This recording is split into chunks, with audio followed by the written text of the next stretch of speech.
Hey guys, and Go. welcome to Little Black Book 91. We are having the honor of sitting down with Tyrone from Ready to Love Uh-huh. DC. How you doing, sir? I'm good. I'm good. Recovering, but You had a hard hitting night last yeah, night. it was great. Castmates were there. There was a lot of love in the room. So good. Always a good time when we're all together. So I was happy to see everyone. Love that, love that. Maybe as you're feeling still a little bit lubricated, you can tell us some secrets maybe of what happened last night. We'll see. We'll see. Probably not. I don't know nothing. That's my story. Because And I'm on sticking to here, it. the I tea know. runneth deep I sometimes, know. and it I spilleth know. over sometimes. You know what I mean? Yeah. No worries. But again, it's a pleasure to have you on here, Tyrone. If you guys don't know, Tyrone was on Ready to Love DC, and he had caused quite a stir with the audience. There were some powerful moments that we got to see of yourself, where you shared some of the things that you're going through. You spoke about your PTSD as well. You spoke with Zadia on those things, and you also spoke quite candidly about who you wanted. You were direct. You said you wanted who you wanted. Okay, it is what it is. I said what I said. In terms of who you wanted. So we got to see some great parts of you on Ready to Love, and it's going to make for a very interesting conversation today. So before we kick off, before we get into anything festive wise, I wanna do some human verification. Make sure you're okay, Tyrone. Make sure you're actually human today. You might be a robot. Never know. No. All right, cool. Let's ask some questions then. Let's go. Okay. All right. Let's go. So, the last few times we've been playing this game called, One Has to Go. So I've got my list again. Oh, shit. One has to go, sir. Okay. We've got Boys to Men, Belle Biv DeVoe, Drew Hill, Jagged Edge. One has to go. Damn. I gotta say Belle Biv DeVoe. Belle Biv DeVoe got to go. They're gonna be mad because actually, we grew up near them in Massachusetts too. So, but as a group, you got to keep JE, right? I got some good memories to some Drew Hill too. So can't let that go. Can't let that go. Can't let that go. That good stuff. I hear you, sir. Not a problem at all. Okay, cool. That was question one. That's good. We can rock with that. One has to go. Number two. One has to go. SWV, TLC. Damn. Destiny's Child. Damn. Shoes.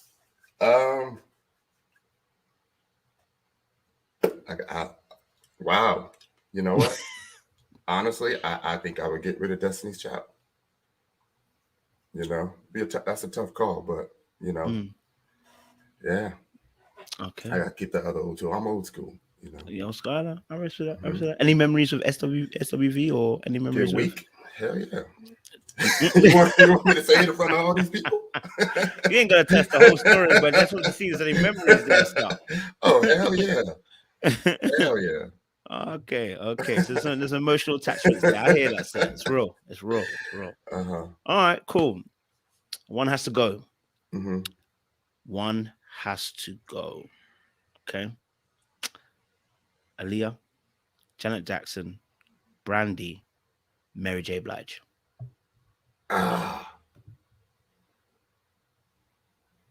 Man, that Never Say Never had me. I gotta go with Brandy. Sorry. You're not doing Brandy dirty here. what y'all need to do, put some respect on that name. I said that Never Say Never, so it got me, but dang. Yeah. Seems that Rock the Boat just keeps rocking the boat, guys. Yeah. Okay. I'm with you, bro. I'm with you. All right, cool. That's the one to go. Got two more questions. So, which car do you choose? BMW, Audi, Merc, Lexus, Dodge? I go with the Mercedes. What color? What did you say? It'll be like a dark blue. I'm colorblind, but like a dark blue. Not black, like a dark blue. Okay, like a midnight blue kind of thing. Yeah. Okay. Slight tint. I kind of want them to see me. That's Knight Rider style. Yeah. Yeah. Okay, I'm with you on that. I'm with you on that. Now, this is the final question. This is the decider. You know, Corey came on in and he told us his one, and we knew that from then onwards it's going to be a very long story after that. Okay. Cereal or the milk in the bowl first? It's not a trick question, is it? Put the cereal in. You need a long answer for that? Oh, I must have missed that. Oh, so you one of those people that likes to drown your cereal? No, I honestly just need enough milk to stir my cereal. That's it. Okay. You know? Those poor Cheerios now are screaming out as the milk comes Right. on. I don't need the soggy. You know, we used to have that soggy stuff as the kids. So I got, a little, bad flashbacks with having too much milk. How you got bad flashbacks? We had the crunch. We had that crunch stuff. It didn't even have a name. It was just crunch. One of them ones. It was like King Crunch. It wasn't an official one. It was one of those ones. No, it was never official. We never got the Frosted Flakes. We never got the good stuff. That's real though, some of us, like, we can talk a little bit about that actually, because myself, obviously UK. I don't know if you guys have. I think you guys do have Aldi or Lidl. You guys have an Aldi in America? Yeah. So like Aldi's like we have that here. It's quite popular here. So you get the Aldi version of cereal or biscuits. Because your parents want to try and conserve some finances. So you can't get the official. So when you finally get official, you're happy. But you always want to kind of get the no branded cereal, which wasn't official. So I get that. And then I think we only had a couple options with that EBT. What's that? Huh? What's that? Well, you get a little EBT card, and on that EBT card, there was only certain items you were able to pick out, like a certain brand of milk, certain brand of cereal. But now I guess you could get anything. It's been a while. Oh, because I never know about EBT. I've never heard of it. Yeah, it's basically food stamps, but with a credit card. Oh, okay. Yeah. Mad. Yeah. Okay. Yeah. I'm hearing you. That's real. I never heard it like that. EBT. I never heard it. It's pronounced as still as that. Yeah.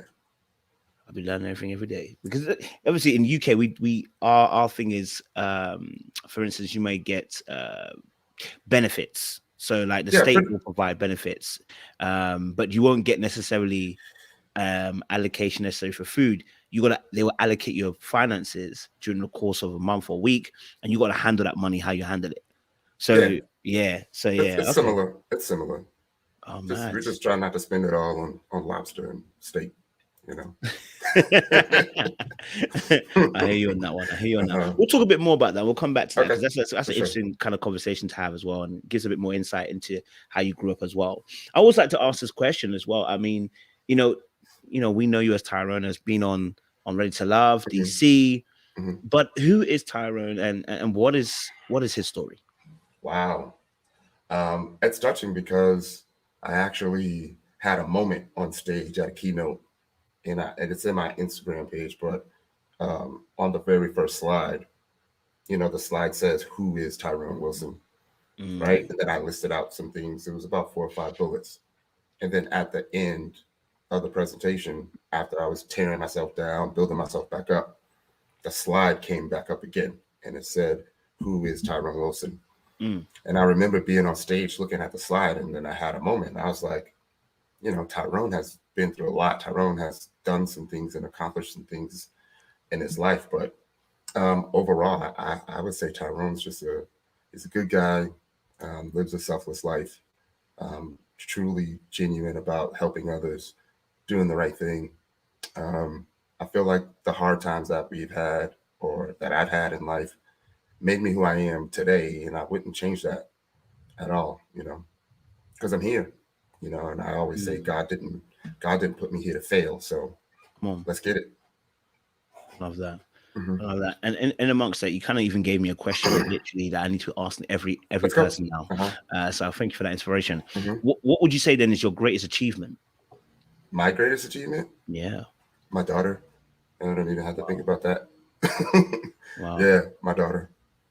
Why would you say that's your greatest achievement?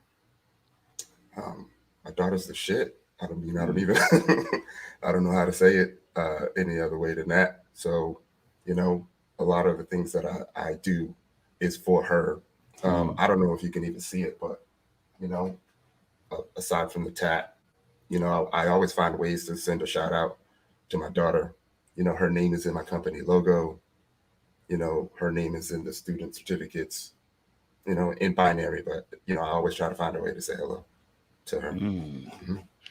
What I mean, again, I know it sounds. I mean, I know it's obvious that you obviously love your daughter, Mm-hmm. but why is there so much? Because obviously, like I said, you put your daughter's name in your logo and everything like that. Mm-hmm. What is what? Describe for us. Let us have a little bit more insight into Have you into your view, into your feelings, and why have it's you so strong. The have way you have you ever held a newborn? no, well, apart from my You ever siblings, you ever but you ever you ever see a kid come out? apart from my siblings, It, yeah, not actual child. it changes everything.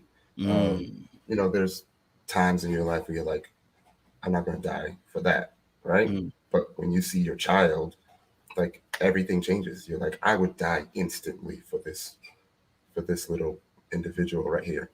mm, You know, and you know, sometimes I think about, you know, the dads that don't do a lot, and it's just mm. really like it's really frustrating to see that because like I want to be there for my child, but you know, my daughter's in another country right now. So yeah, my daughter. Wow, wow. Okay. I mean, it's profound and it's quite deep. And you've mentioned something which is really No, interesting I as didn't get married. No, I uh, didn't get married. I see you the didn't get married. questions.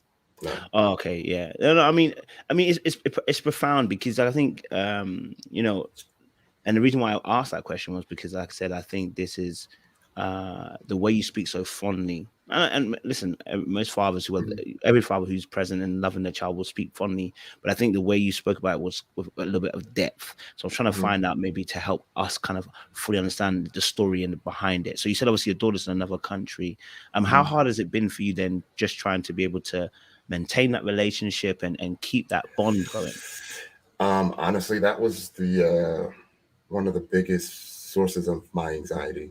Mm, Knowing that she was moving, never been without her. So we were trying something new, and like that was happening like while I was on the show. So there was a lot of things going on, you know, with the stress behind the scenes that people can't see. Um, Me feeling like, you know, I'm spending hours on set, you know, when I could be spending time with my daughter. Uh, mm, you know, and it was just getting frustrating sometimes. mm. I totally understand, man. Mhm. I get that. Obviously, I guess you can decline to answer the question. So, obviously, I would ask. So, obviously, I'm guessing you're no longer with the mother. No. What was the story behind that? How come it's no longer a relationship at the moment? Then Wow, we're getting deep, deep. we're getting deep, deep tonight, baby. We're getting deep, deep.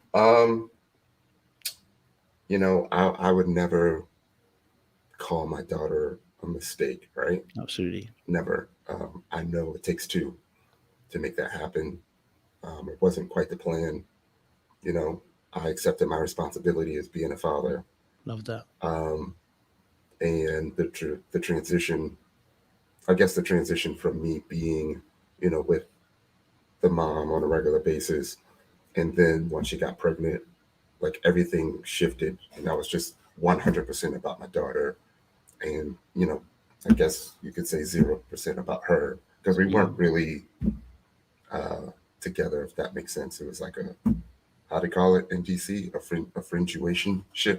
For you- I get you. I Yeah. get you. And she Mm. got pregnant, and I accepted my responsibility. Love that. You know, Love that was that. it. What made you accept the responsibility? Because there are men, like you said, who don't respect responsibility. And I know you said about obviously have you ever held a newborn, but what for you was what made you want to accept that responsibility? Because a lot of men run away from responsibility. I honestly can't think of a reason why I wouldn't. Mm, You know, unless you know I was out in the streets or I've been in another country. But you know, she's a great mom. She's a great person. Um, she had two kids before me, So maybe that kind of affected my decision as well. But yeah, I can't think of a reason why I wouldn't. So I don't even really know how to answer that. Okay, that's fine. That's fine. No, no, it's fine. It's Uh-huh. again because I'm trying.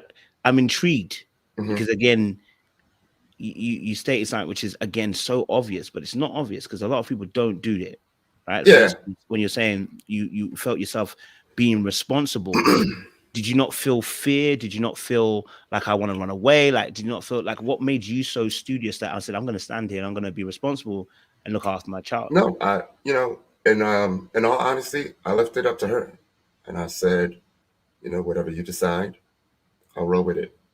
Also, my biological father was never there, Mm. so I'm sure that probably played a role in it.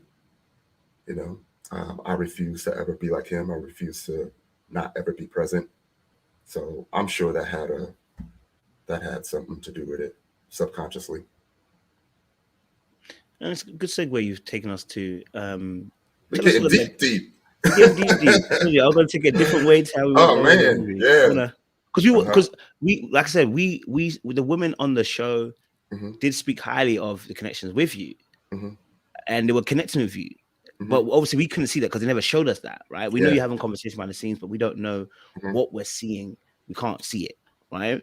So we only get what comes up to the bubbling surface. So Hmm. now, obviously, you're giving us a bit more insight. So Hmm. I want to know, tell us a little bit, give us a little more insight in terms of the relationship with your father, how it affected you growing up. Wow. Um, yeah. So my biological father was never present. Um, I did grow up with another guy who I met when I was about 1 or 2, Mm. and he's been there ever since. So that's my dad, right?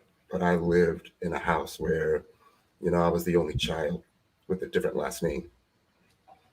So my name is important to me. Using my middle initial is important to me. There's a reason why I use my middle initial for everything. So actually, a really good story. It's because I felt like, growing up, I may have had other siblings Mm. out there, and the only thing that would separate me from the other Tyrone Wilsons out there would be my middle initial. So, I tweeted about it. I'm okay with being publicly vulnerable. So I live streamed, um, the visit to go and meet my other siblings. You know, my family supported that. They showed up with me. And then the very next day, we found my biological father. Mm. So it was like 40 years of emotions all in one weekend. Yeah, it's crazy. How did you process that then? 40, like I said, 40 years or all that Honestly, emotion. you can Mm. see it in the video, right? You can see it in the video to where I'm good. I'm perfectly fine. And then my brother reaches out and kind of touches me on the shoulder and I lose it. And then the very next day, um, you can see it again where my biological dad touches me. And I was like, I need to have I need to have a moment. And you can see me go sit down and I just kind of lose it, Mm. just processing it all. My sister was there with me and she was like, you have a right to feel however you want to feel. If you want to be mad, you want to cry, you want to scream, you want to slap somebody, you know what I mean? Do that. My sister she's always been there for me. In that moment, was there a prevalent emotion, or was it just a bag of mixture of just different emotions coming with equal weight? You said the weight? Yeah, in terms of the emotions, like You know what? was there a prevalent emotion? I'm happy you said that because Yeah, there's a analogy I like to use with the whole weighted yes, sir. vest thing, right? So the weighted vest got all these pockets of weights and you can Mm. adjust this weight. And I just feel like in that moment, it's just some weights that I get to take off of this vest and walk through Mm. life a little bit lighter, right? So whenever I have, any traumas or issues or anything that I need to address, I just try to, face that head on so I could take some of these weights off. So in that moment, it was like a whole new life for me. Mm. It just didn't even seem real Wow. because I never thought it would happen. Oh, we're getting deep. We are getting deep, you know. Let's go. I mean, and so for you then, as a young man, growing up, knowing, obviously, like for instance, you said your stepfather was, you knew that your stepfather was your stepfather because you had a different middle name and stuff. Mm-hmm. How, what was the kind of thought process? What was the kind of thinking that Tyrone was kind of going through in terms of thoughts towards your dad? Because, like you said, you never thought you were going to meet him. So, what was the kind of thoughts then towards your dad at that point, then, before the meeting ever happened? Honestly, I just wanted to listen. I wanted to hear him out. And honestly, I remember him. For some reason, I remember being angry that he didn't know I had a brother and sister. You know, this was sometimes I was going through tough things with religion, and that dude spent 4 hours talking to me about God. And we talked for like 4 hours. He spent 3 hours and 50 minutes trying to convince me that God exists. And I remember fighting him for 3 hours because I was like, why are we talking about this? Let's talk about my brother and sister and my family and all that stuff. But you know, he lived his life. You know what I mean? It's okay. He's not all there. I also posted something about him recently on my Instagram, where for the first time I actually got my biological father and my father. Well, I would never say my stepdad, but I got both of them together in the same place. And I wrote a little blurb about him, saying that, you know, I've cried my last cry and blah blah blah. It's there if y'all want to read it. I'm not gonna. Oh, we will be reading it. No, we will be reading it. Yeah. And I appreciate your vulnerability, by the way. This is cool. That's the reason why I'm asking this question, because I think you know, we're getting some insight, not only to you, Tyrone, but also to others as well, because you know there are other people who have also gone through something similar, like you're saying, who haven't had a father in their figure in their life, as well. So it's good to get that insight. I have my father's always there. You know, there was always a man in the house. Just not my biological dad. Just not your biological father, yeah. Apologies. Yeah. Thank you for the correction. My parents were married for 20 plus years. Oh, wow. Okay. So, I mean, we spoke a little bit about your biological father then. I mean, my last question on that aspect is then, how is the relationship now for you in that sense? He exists. I know where he is. That's about it. There's really nothing there other than the fact that he exists. Fair, that's fair. Like I'm all set when it comes to father figures. He wasn't there, and you know, I realized that was affecting me, you know, subconsciously, to where I wasn't feeling worthy of love because I never got that validation from my biological dad. But you know, I pushed past that shit. No, that's real. That's real. But you spoke quite candidly about your father. So I know we might call him stepdad, but your father. Yeah, my father. Talk to us a little bit about that relationship then, because obviously, you know, you've got a different perspective now. So you've got one father who wasn't necessarily their biological dad, but your actual father who's looked after you, who's reared you up, who's taken care of you, protected you. Tell us a little bit about that relationship and how your feelings towards that man. All right, so you know, we're not all perfect, right? I've seen some things that I adore about my dad, like his dedication to my mom, his willingness to work hard and provide for his family, even through, you know, his issues, right? Like he always provided for us. My dad was also the nurturer, right? Always willing to listen, always there to give us hugs. And in the house, there was roles. There was providers and nurturers. And, you know, my dad was the one who was just like, I don't really want to beat you, but mama said we got to beat you. So let's go get this whipping and get it over with, you know? It's kind of like that, you know? He was a good dude for a very long time. And then, you know, things happen, you know, things that you may not understand as a child. Yeah. Right. And I just remember being upset for a long time. I remember, you know, the way he left, how he left, what he said when he left. And it took me a while to get over it and forgive him, because I just felt like he wasn't taking the advice that he was giving us, you know, about, you know, don't do this, don't do that. But, you know, there's outside things that affected him that we didn't see. Yeah. And we didn't put two and two together as kids, but since we are being vulnerable, I had an uncle that was murdered, and that was my father's first sibling up, right? And it hit him really hard, and you kind of resort to things that will make you feel better. Yeah. And one day he was like, in order for me to get better, I gotta leave, and just left. And that was like my senior year of high school. And instead of going to college, because I didn't want to put that burden of paying on my parents in school, I started working. And my mom was like, "What are you doing?" I was like, "What do you mean what I'm doing? I'm working so my brother and sister can go to college." She was like, "Nope, you got to do something else." So the very next day, I went down to the Army recruiting office, crushed all those pre-exams and tests, and joined the military. And now I'm here. You're not going to make me get emotional, man. You're not. Hey, bro, relax, man. Relax. Woo, brother. Hey, brother, listen, I need to just... Okay. So, yeah, that's it in a nutshell. Let's take a moment. Okay, so...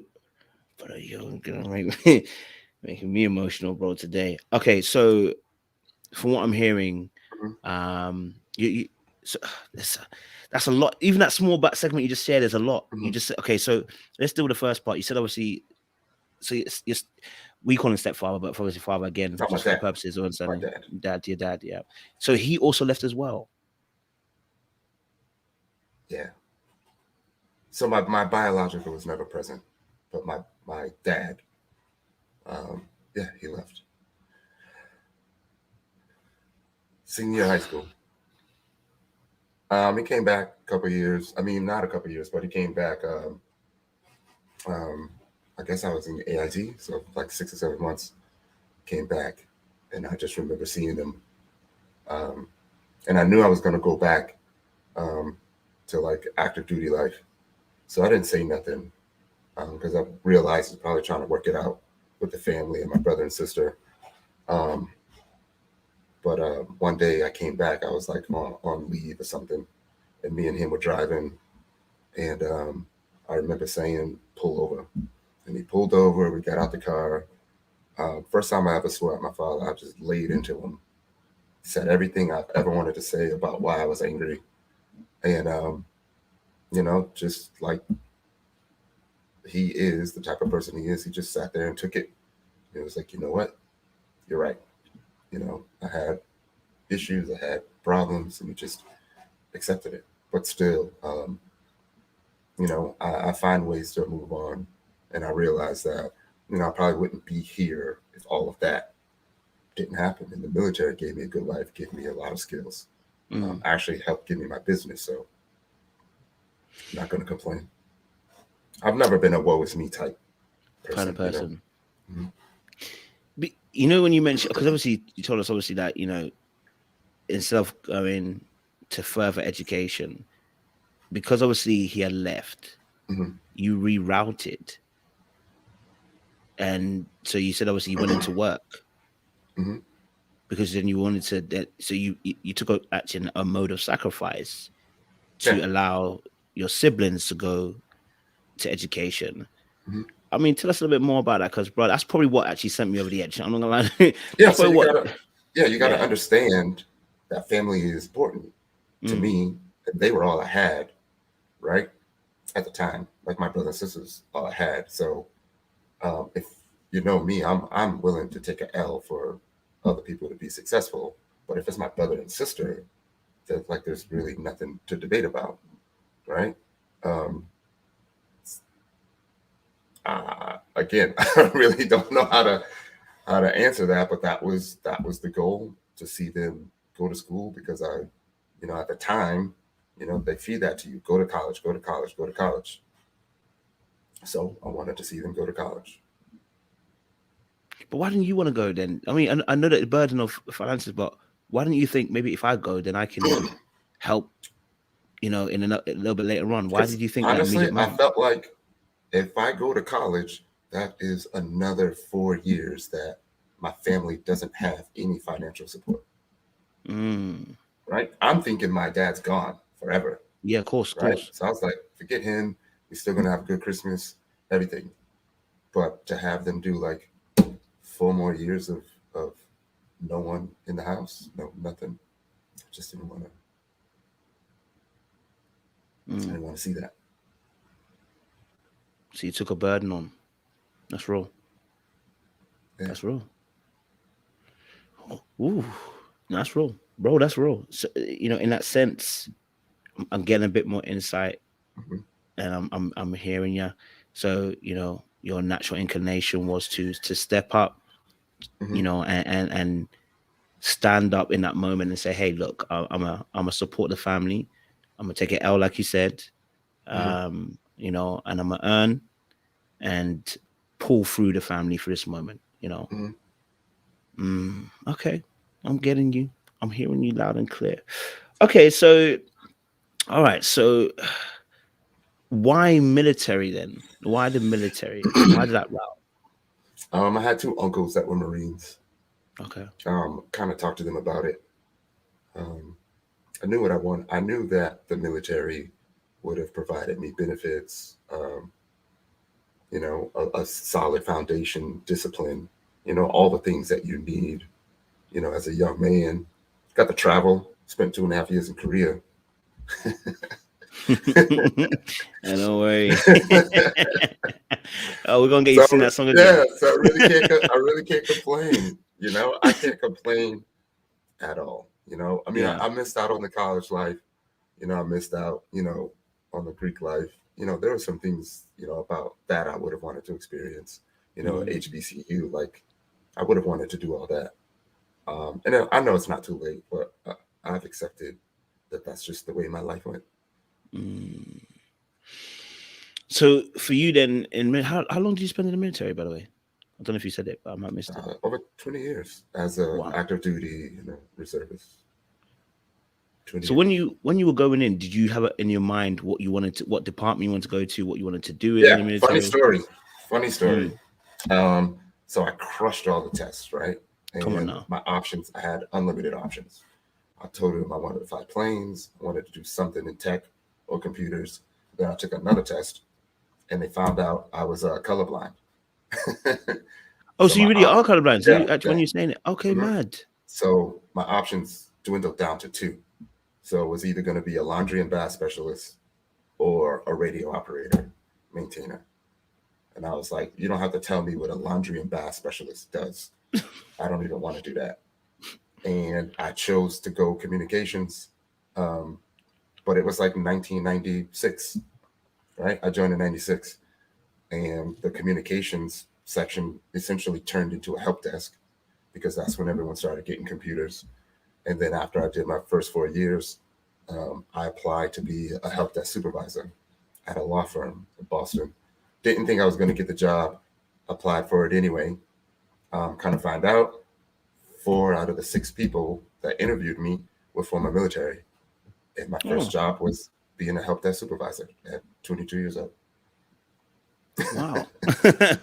So I'm here, right? Everything worked out. Wow. Do you know what? Okay, cool. I like that. I feel like I skipped a whole section of things, right? Because we spoke quite deeply about what you're going through. When you was a kid, what was your dream? I wanted to be a politician. A politician? Yeah, I wanted to be a politician. That's a very rare dream, sir. Why did you want to be a politician? What's exciting about that? Being a politician is probably the fastest way I could help someone. Felt like my signature here. Boom. Thousands of people get benefits. They get nice playgrounds. They get better neighborhoods. You know, they get security if they need security. I just felt that was the fastest, easiest way that probably wouldn't even cost me any money. I get to raise money, right? And all I have to do is just be a nice guy, have people like me, be smart. I wanted to be a politician. I still want to be president. Hey, listen. Hey, I could be talking to the future president out here, cuz. Maybe. You know Maybe we'll see when I get 60. Maybe 60. yeah. All I right, would so run. you'd run. So you actually, so okay, so you still got ambitions to actually go into this then? Yeah, why not? Yeah, Shoot, sir, to make a good run out here, bro. yeah, We'll why support. not? We'll start local, and then see what happens. Okay. Uh-huh. So politician was the kid's dream. All right. Mm-hmm. Um, and then okay, so when you were growing up as well, Mm-hmm. uh, did you have any other dreams aside of being a politician? Um, yeah, I had dreams of not being poor anymore.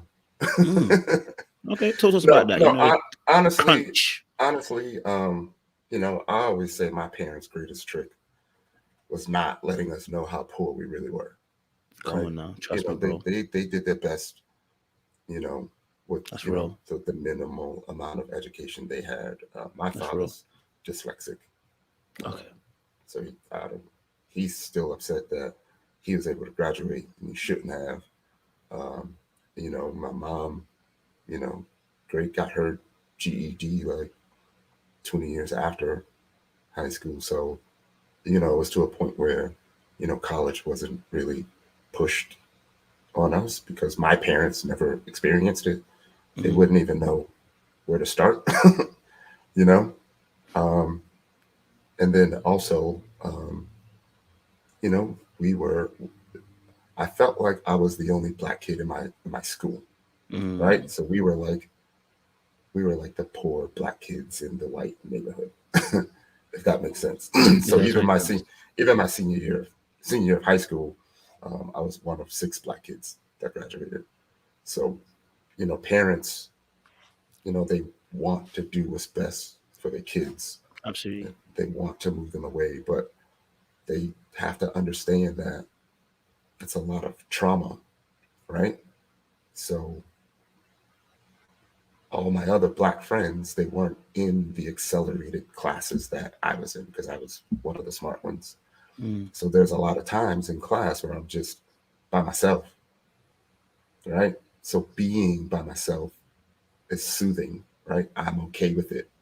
So, you know, um, I talked about being socially awkward, mm. and that's one of the reasons why, because I was used to being by myself, staying quiet, um, and just trying not to get jumped, Mm. because I'm outnumbered every day, you And know. was that a real possibility? I'm guessing, Oh, obviously, yeah. tension I there. mean, there was a lot of Cambodian kids where we grew up with, and every morning they would have these organized fights by weight class, and they would beat up those Cambodian kids every single day. It was terrible.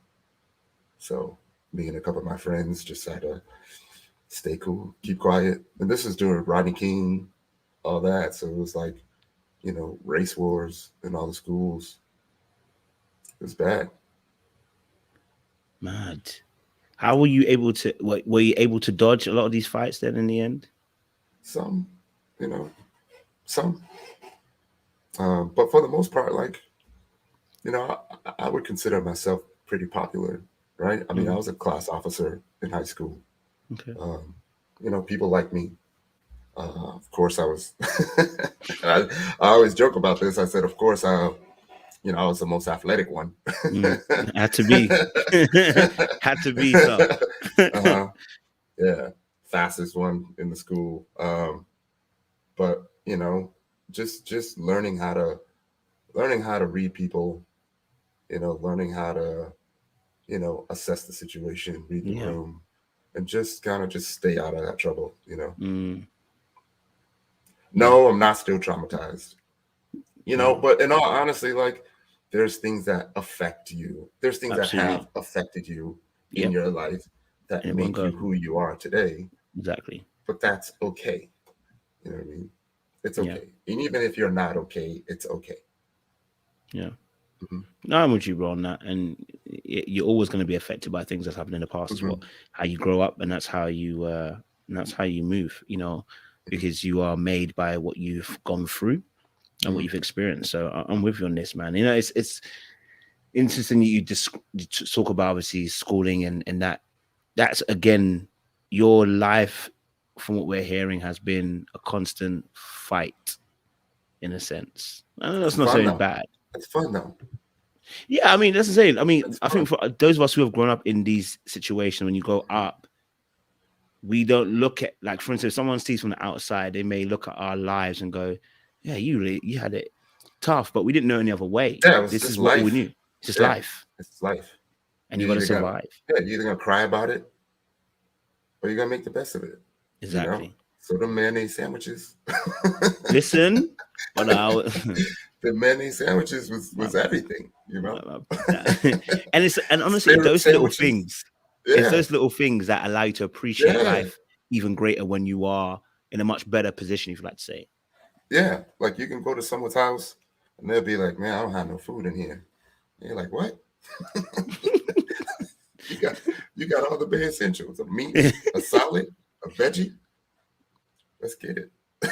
For real, it makes you appreciative and humble. So Yeah. I'm with you Uh-huh. on that, bro. I'm with you Uh-huh. on that. Okay, so just I guess my last kind of question around family a little bit. On the show, I think there was, if I remember correctly, there was a part where you spoke about your mother, Yeah. and I think all of us were like, "What the heck is going on here?" Yeah. Right? So I wanted to give you a chance, opportunity to kind of address that, the comment that was made on the show, Mhm. kind of give a bit more insight into that relationship in that respect. Sure. Um, so I'm not running from anything I've said or done, right? Um, I didn't go on the show to hurt anyone, right? Of course. Especially my mom, right? My first memories in life are of my mom, right?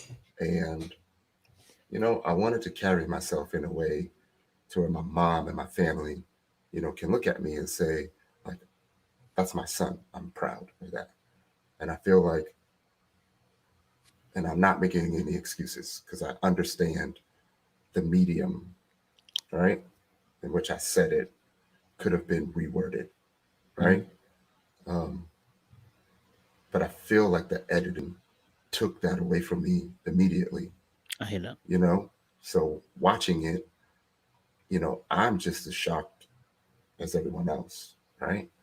And I'm thinking, you know, like, how do I make this right with my mom is, I know my mom is absolutely hurt right now.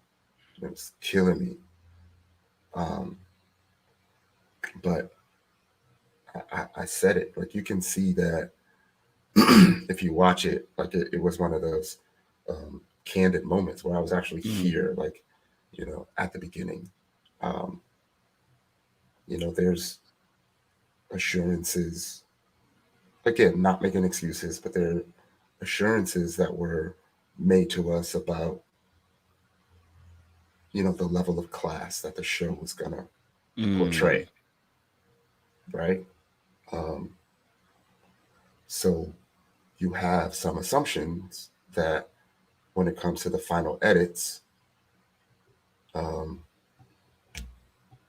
that it would be a little bit classy, I guess, right? Mm.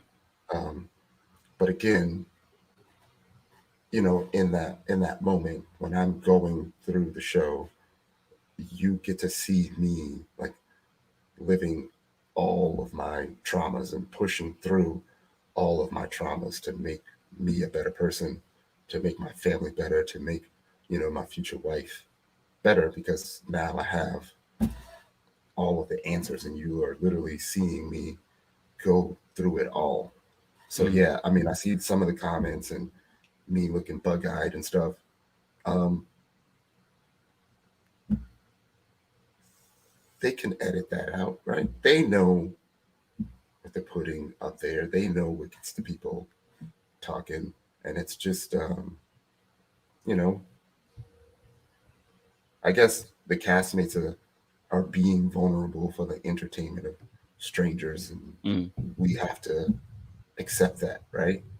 Um, but me and my mom, like we talked about it. Of course, she was hurt. The family was hurt. Um, but the family understands that, you know, I will live my truth. It's just sometimes because I'm binary a lot with the numbers, it's either on or off. Off. Mm. Sometimes my delivery is not as soft as people would want. And sometimes, and not to blame it on the military background, but in the military, sometimes you have to be that way. Direct. Because people will die if you're not, like you can't be mentally and emotionally soft, I guess. But of course, I would never want to hurt my mom. Of course. Right? No, I mean, and again,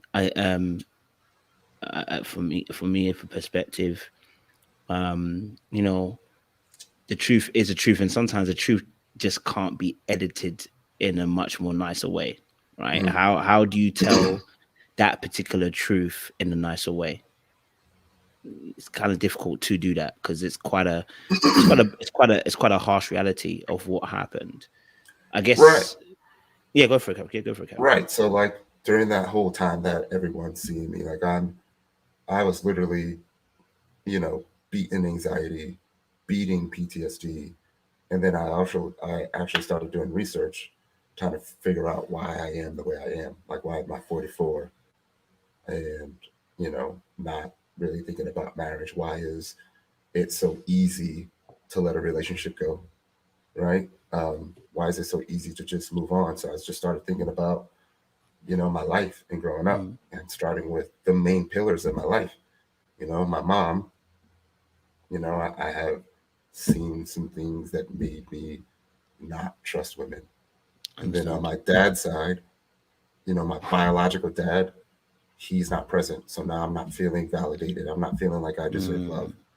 But then I see my dad's side. I'm like, what would 20 years of dedication get me? Right? So I'm like really messed up. But I have to realize that was their life. And I can live my own life, and I can accept, what's coming to me. And everyone's not going to be like that, Okay. I get to make my life whatever I want. I'm the captain. The two last lines of Invictus, right? Okay, just to get a bit perspective. So I'm not gonna blow. If I'm on the channel, I never like to blow people's lives up. So I want to be very specific in what I'm talking about here. So just so I can get an understanding of the story, what you're saying, you just said your father, you saw obviously how what 20 years gets you.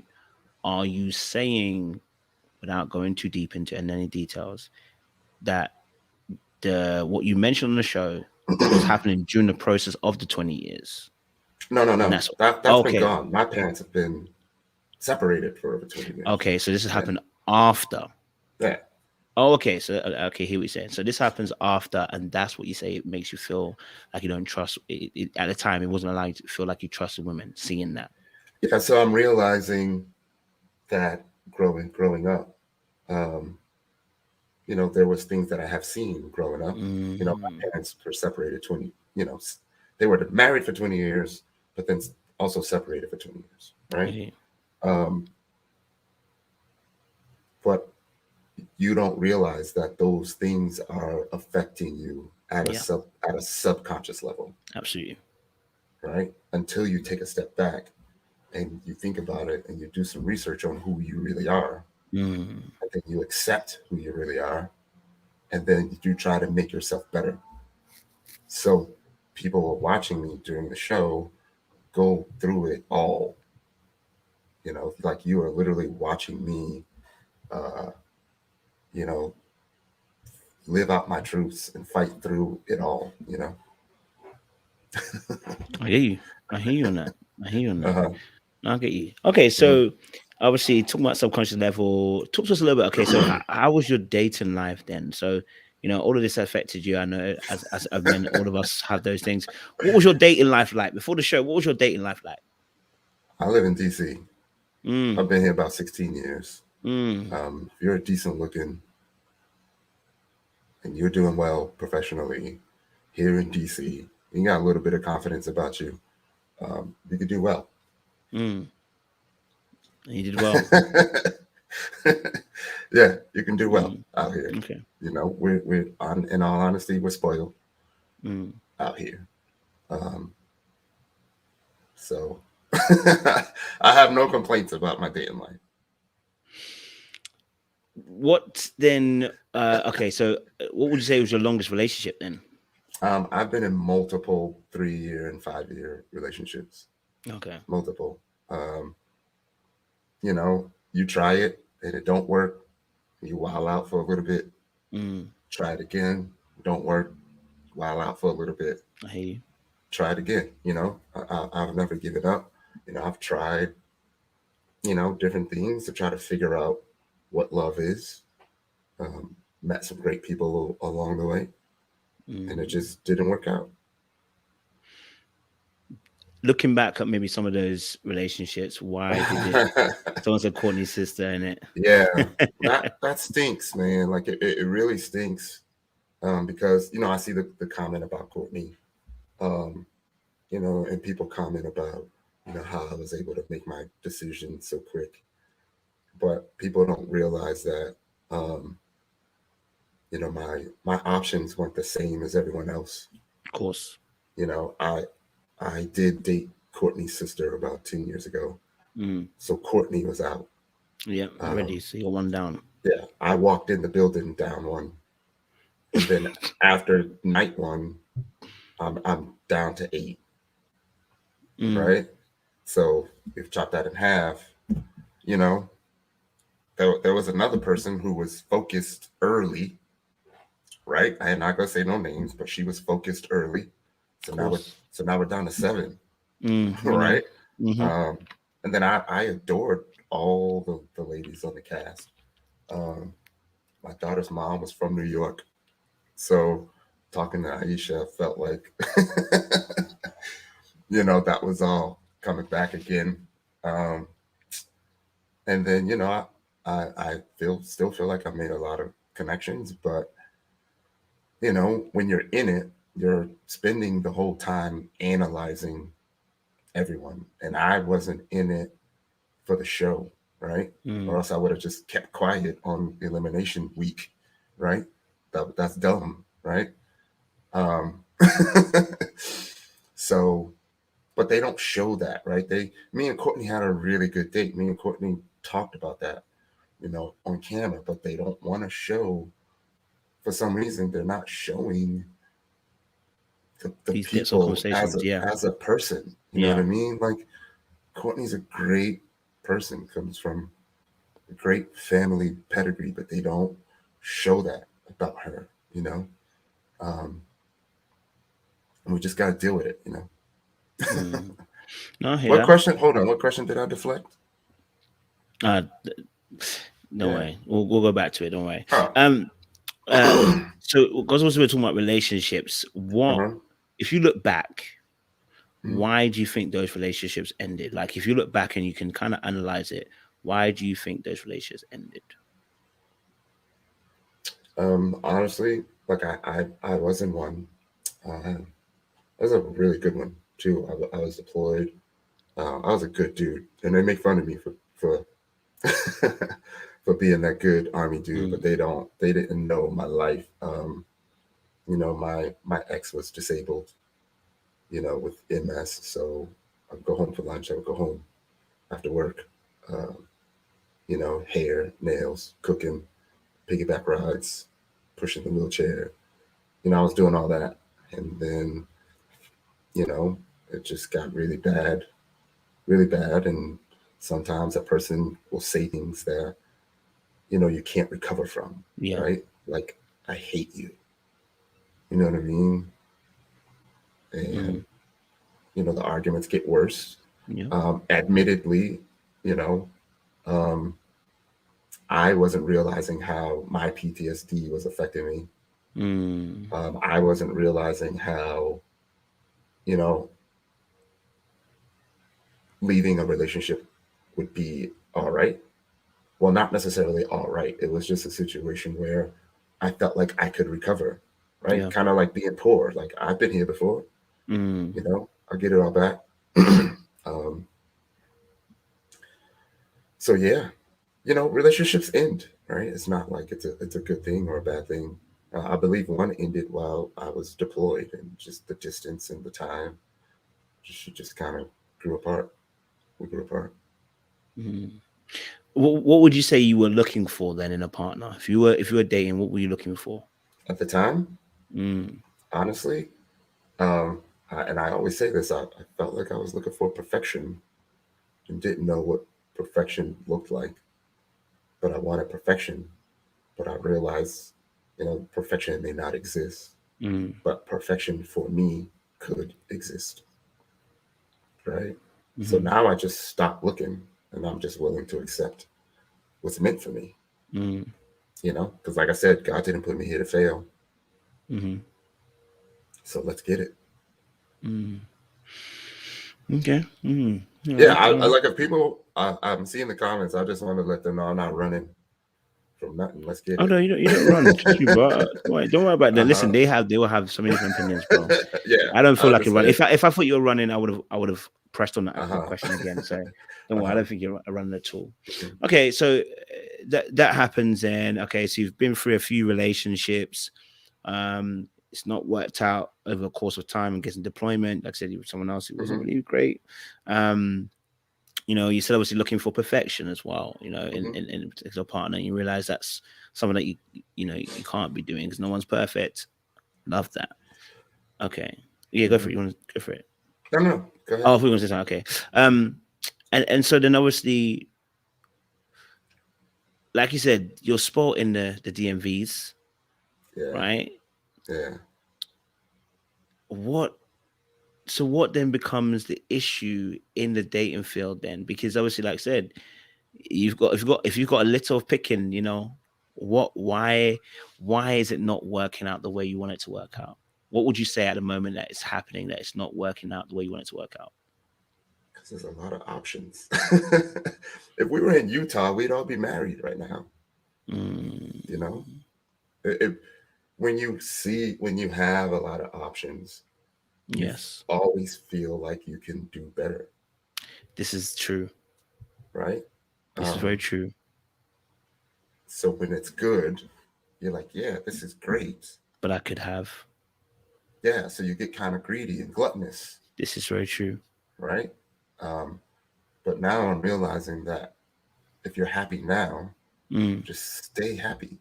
mm, I used to always think about that as a kid. Like if I'm that's why like my relationships have never really been public, right? I always used to think like, how do I know? Like if I'm with someone now, how do I know that the person on the other side of the room is not the person I'm really supposed to be with? mm, That's how I used to think, right? But now I'm like, if I'm really supposed to be with that person, then I would just be with them right now.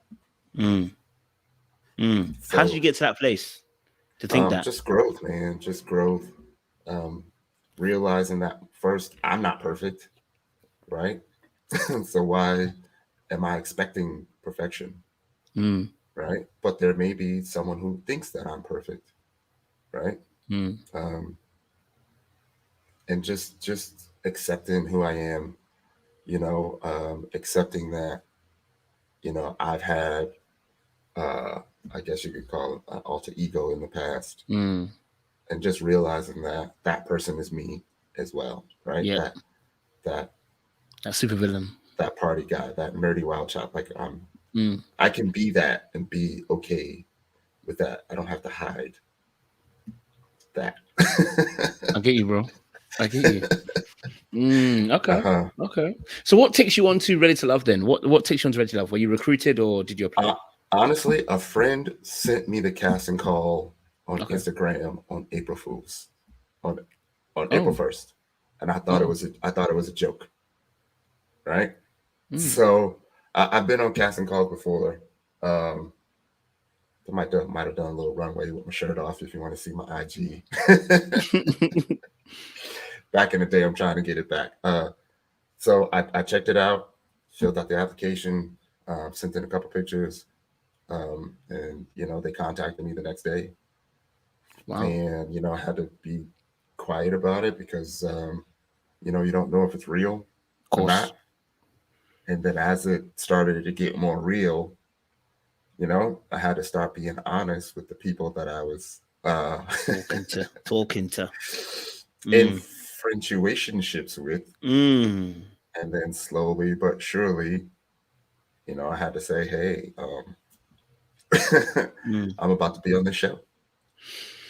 So these friendships, Yeah. are they friendships or are they situationships? Because, and I'm making Nah. this a distinguished point here. Sometimes in situationships, some people don't realize they're in one, as in the other party doesn't realize, but one party does. So is this a mutual consent? Is it, when I say mutual consent, what I mean by this is, are both parties absolutely aware that this is a friends with benefit thing, or is one person more aware than the other, as another person's hoping it goes further? Um, I think in the situations, everything was still at the beginning. Mm-hmm. So we never really had that conversation about who we are and what we are. Mm.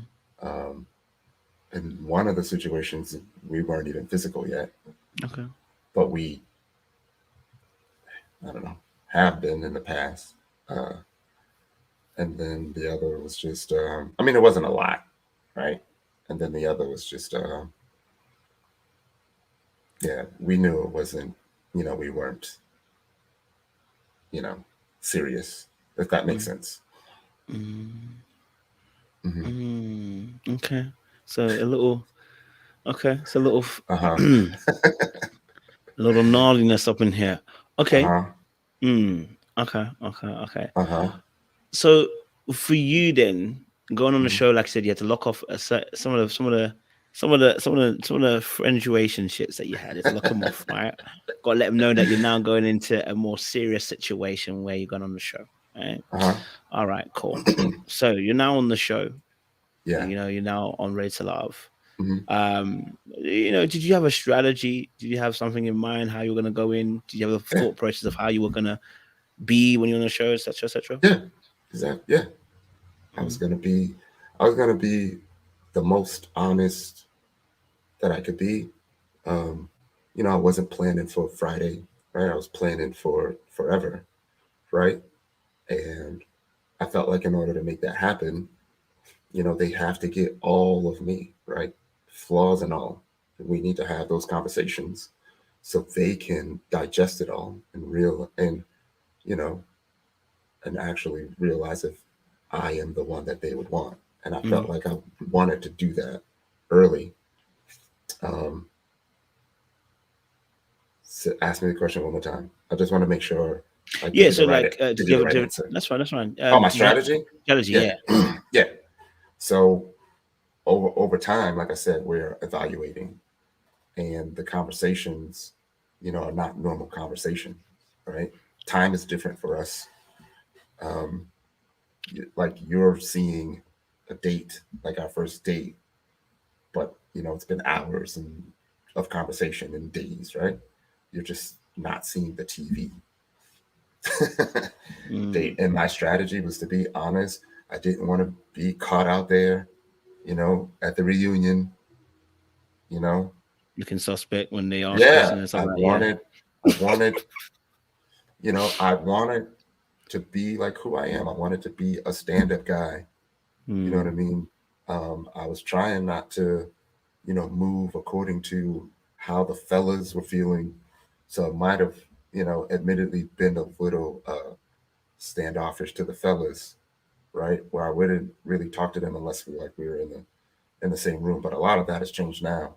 Mm. And you know, like I really went into it looking for love, even if it wasn't about the person. It was about, you know, I feel like in the end, I found out what love is and what love isn't. Mm. Uh, but but during the show, like I was really uh, looking for, you know, that one. That one person. Okay, so you genuinely were actually on the show trying to find love.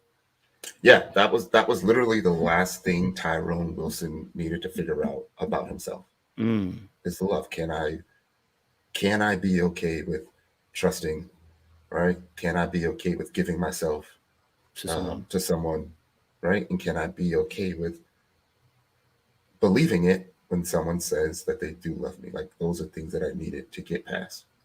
And I did that. Okay. I just happened to do it really quicker than everyone else, right? For some people, you know, they need 8 weeks. Some people only need 8 days. Okay. But I understood the assignment. You understood the assignment. I hear you, bro. You understood the assignment.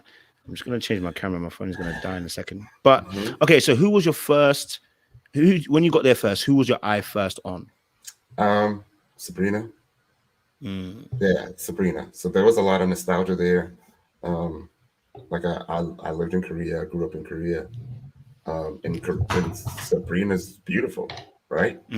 So I was thinking, and she was one of the first people I talked to. So I was thinking, if everyone's going to be like Sabrina, you know, then we good, you know, back to, you know, how we trained in these DC streets. I'm just joking, but not really, but I'm joking. Who else did I talk to? Day one, Carrie. We had some good conversation, and maybe Zadia, but really it was just on day one, maybe Sabrina and Carrie. I don't even think I talked to Shiloh day one or day two, if that makes sense. It was just one of those things where it was just the look from across the room, and it was just kind of understood. Okay. I'm sure y'all seen that look. I know. Oh, we know the look. We know the look. We know the look. Okay, so you someone's on fighting the mice again. You get there now. Obviously, you told us who you first kind of connected with. See, you know, I want to know a little bit more about. Yeah, go ahead. Listen, they throw that word around. Don't even worry. They throw that word around on this channel. They'd be throwing wild words. So obviously you're on the show now, yeah, and obviously we know that you connect with Kerry in some shape or form. Or it seems like there's some type of connection there. Yeah. I want you to describe what that was between you and Kerry. Was it a connection? Was it not a connection? Was it a conversation? Was it not conversation? Was it a friendship relationship? What we dealing with here? So I've never not liked Kerry, right? Okay. I like Kerry. But it just so happened that, you know, it was a lot, right? It was a lot. And, you know, we were talking about, like, we're always talking about, like, who's your top 3? Who's your bottom 3? Right? All the time, like every day, like that's what comes up. And y'all don't see it, but it was like the ladies are talking, right? The ladies want to know. And my first date, I straight up get asked, like, who's your top 3? And I'm like, dang, I gotta spit it out. So I was like thinking that they wanted transparency. I have no problem being transparent. This is what it is. All right. And it just so happened that I had 3 stronger connections other than Kerry at the time. And go ahead. I know it's coming. I know it's coming. Go ahead. No. I'm not going to get to that question yet. So obviously, so there are obviously the ladies want you to be honest and say who your top 3 is, etc., right? Does Kerry ask you that question directly that she wants to know your top 3? That's I guess to kind of get a bit more understanding. I don't believe so. No. Okay. I don't think she straight up asked me that. Okay. But she did ask me if I was still interested in her. Okay. So at that point, had you established some type of connection here at the point when that question's asked? Did you feel like that she was feeling you more than you were kind of feeling her in that sense? Because this is normal. You're all trying to figure out where we stand. Yeah. I mean, I don't want to speak for her. Of course. I feel like we did have connections, right? So I can understand that, you know, in that moment, like we're all emotional. So I can understand how she could feel like we were building on the connection that we did have, and then have a lot of it change abruptly without a clear explanation of why. right? And so that's really what it was. Okay. You know, but we Okay. could talk about the aggressive comment too. Oh, we will. I'm But sure. I don't want to jump there just yet, because I'm trying to build a narrative here in terms of like what the experience is before we get to that point. Because Yeah. I want to be able to understand where you and Kerry are in that moment before we get to that point, because I'm trying to see, you know, if it's an early conversation, if it's a late conversation, in terms of how you guys are in your connection, right? So, you know, for yourself here, then with Kerry, okay, you guys are at a point where you're kind of seeing where each other are. It's early doors, I'm assuming, right? It's early doors in that conversation. Yeah, it was all early. I'm sure it was like the first Yeah, week. the first week, right? And you're still trying to figure things out, right?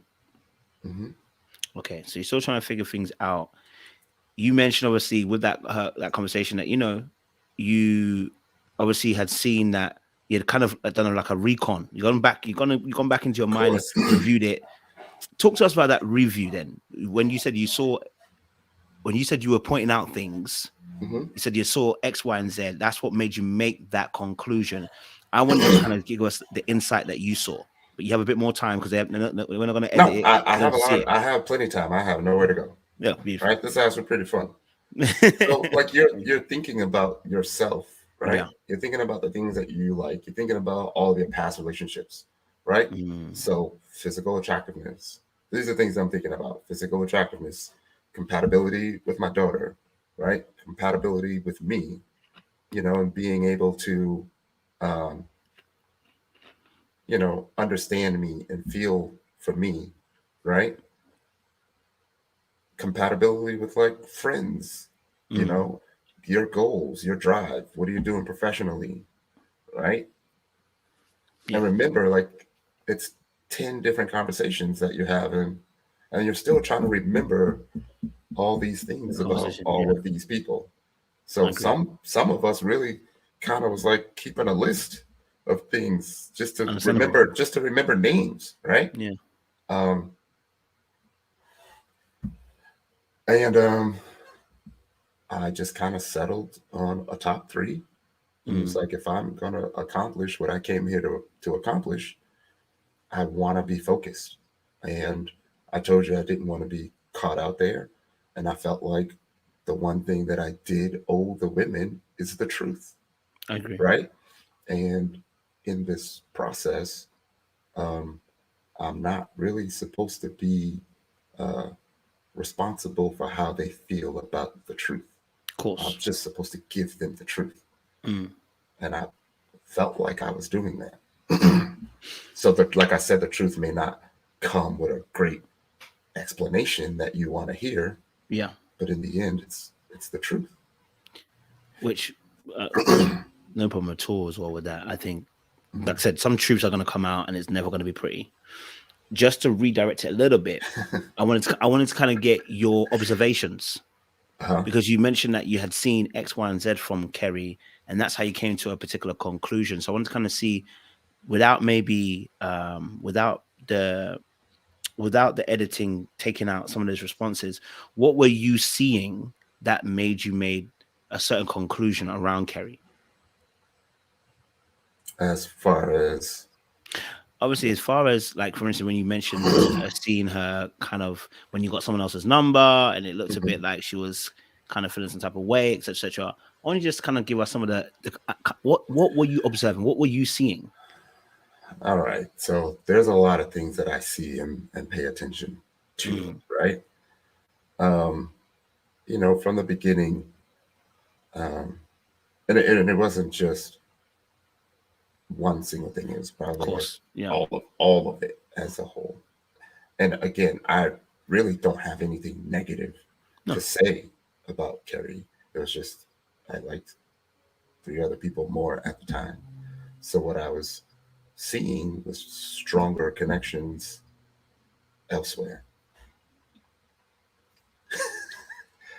Well, I don't know if you were looking for something bad no, it's not for me bad. to say. Uh No, huh. no, it's not bad. No, not Uh bad. You mentioned observations that you had made, so I wanted to find out what the observations were, because that's Oh, what made you bring the about Kerry? conclusion. Yeah, because that's what brought the conclusion as to, obviously, of course, you got asked who's your top three, yeah, and that made you obviously say what you said.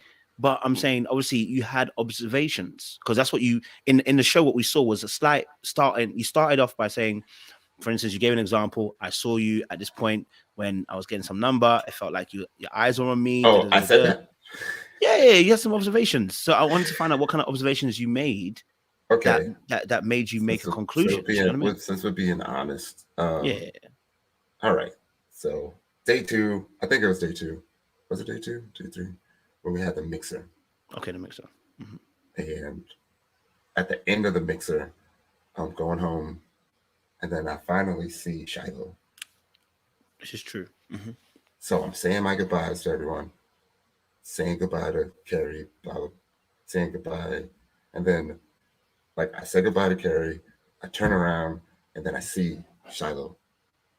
But I know Carrie is like right there behind me still. And then I finally see Shiloh, we connect, and it was like really quick. Boom, boom, boom. Let's exchange numbers. You know? And I walk off. It's quick. But I remember kind of like looking back, and I'm like, oh man, like she saw that. You know what I mean? But then I remember like walking away thinking, I feel bad that she saw that, but I shouldn't have to feel bad. Of course. That she saw that, right? We're here to date. And I didn't feel bad about other people seeing that happen for me. Of course.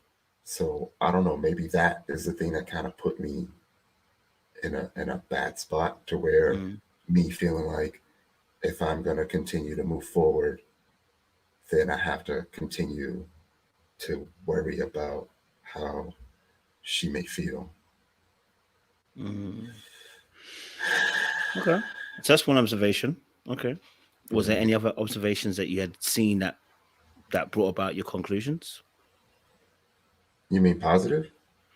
No, I'm not saying that again, we're not trying to paint a bad picture of Kerry. What we're trying to get to the bottom of is, for instance, okay, what you just shared there is a natural thing that can happen, but it also could be, it can be seen from both sides, right?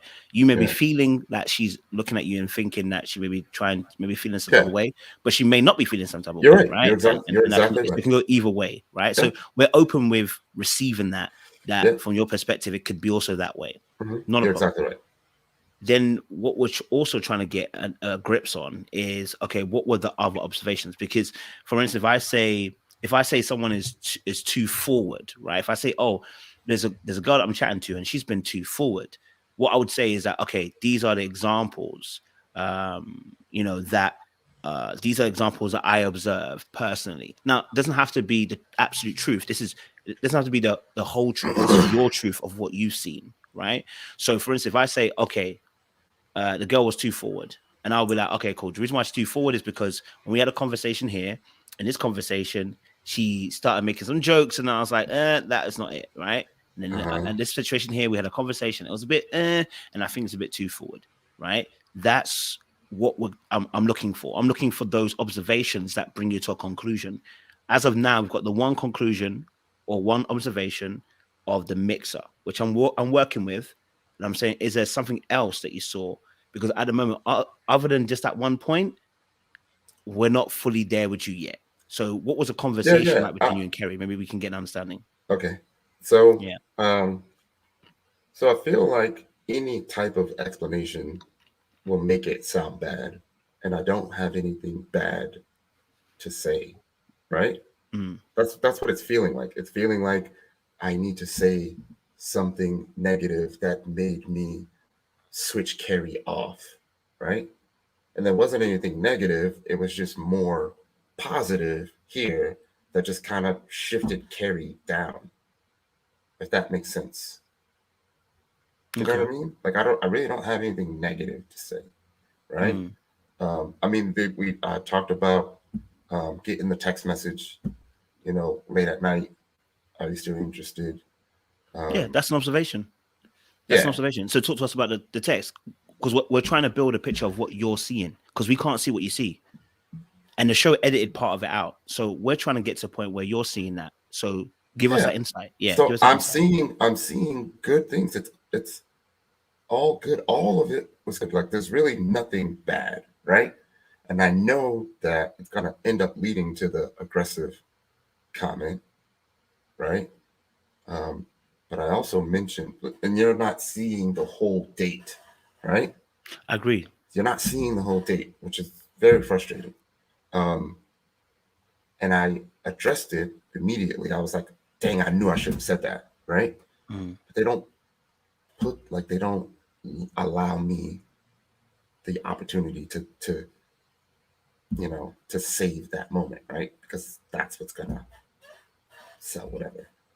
Mm. Um, but I also mentioned that, at the beginning, I said, hey, like this conversation may be uncomfortable, but everything after that will be growth, right? Mm. And then also, like, you have to understand that I'm frustrated now at this point because I'm feeling like we're talking, right? Like I had this conversation with Carrie about, where my connections are or the lack of connection with her. But I now have to have a date. And when we get there, we don't know who we're having a date with. Mm. So I sit down and Carrie walks up and I'm like, I'm having a date to where I'm not building a positive connection, right?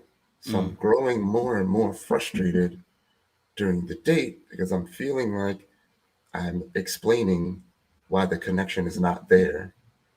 And then over time, I'm feeling like there's really not a lot to explain. I don't really have anything negative to say. I'm not a professional at telling someone that I have moved on. You know what I mean? I don't know how to say, I like Someone else. more people, but I'm having a date. I'm talking about is cameras and foo drinks Mm. Okay, just so we all can over get the place. just so we can build a more foundation. Uh-huh. Let me make it a bit more cutting. Let's go back to the fact that there was a conversation between yourself and Kerry, and you tell her you're not interested. Now, I'm with you in I the didn't fact that say I didn't say I wasn't interested. I just say I you don't. folks. Sorry, I said folks on I level don't. three. Yeah, I said I don't see a connection between us. Okay, so you It say was over you text. don't see a connection between the two, which I Uh-huh. wasn't debating, by the way. I wasn't trying Okay. to find out why there's no connection. If you're not feeling it, you're not feeling it. If you're not attracted, you're not attracted. If you are attracted, you are attracted. Whatever. That's not what we're talking about. Mhm. So okay, so that conversation between yourself and Kerry, you let her know that you have other targets that you're I feeling more. so that's the thing. I didn't say that. Okay, so what So specifically was said between you and Kerry, so we get a bit more over understanding? text. No, I didn't text her. I called her Yes, yes. and I said, um, I don't, you know, really see a connection between us.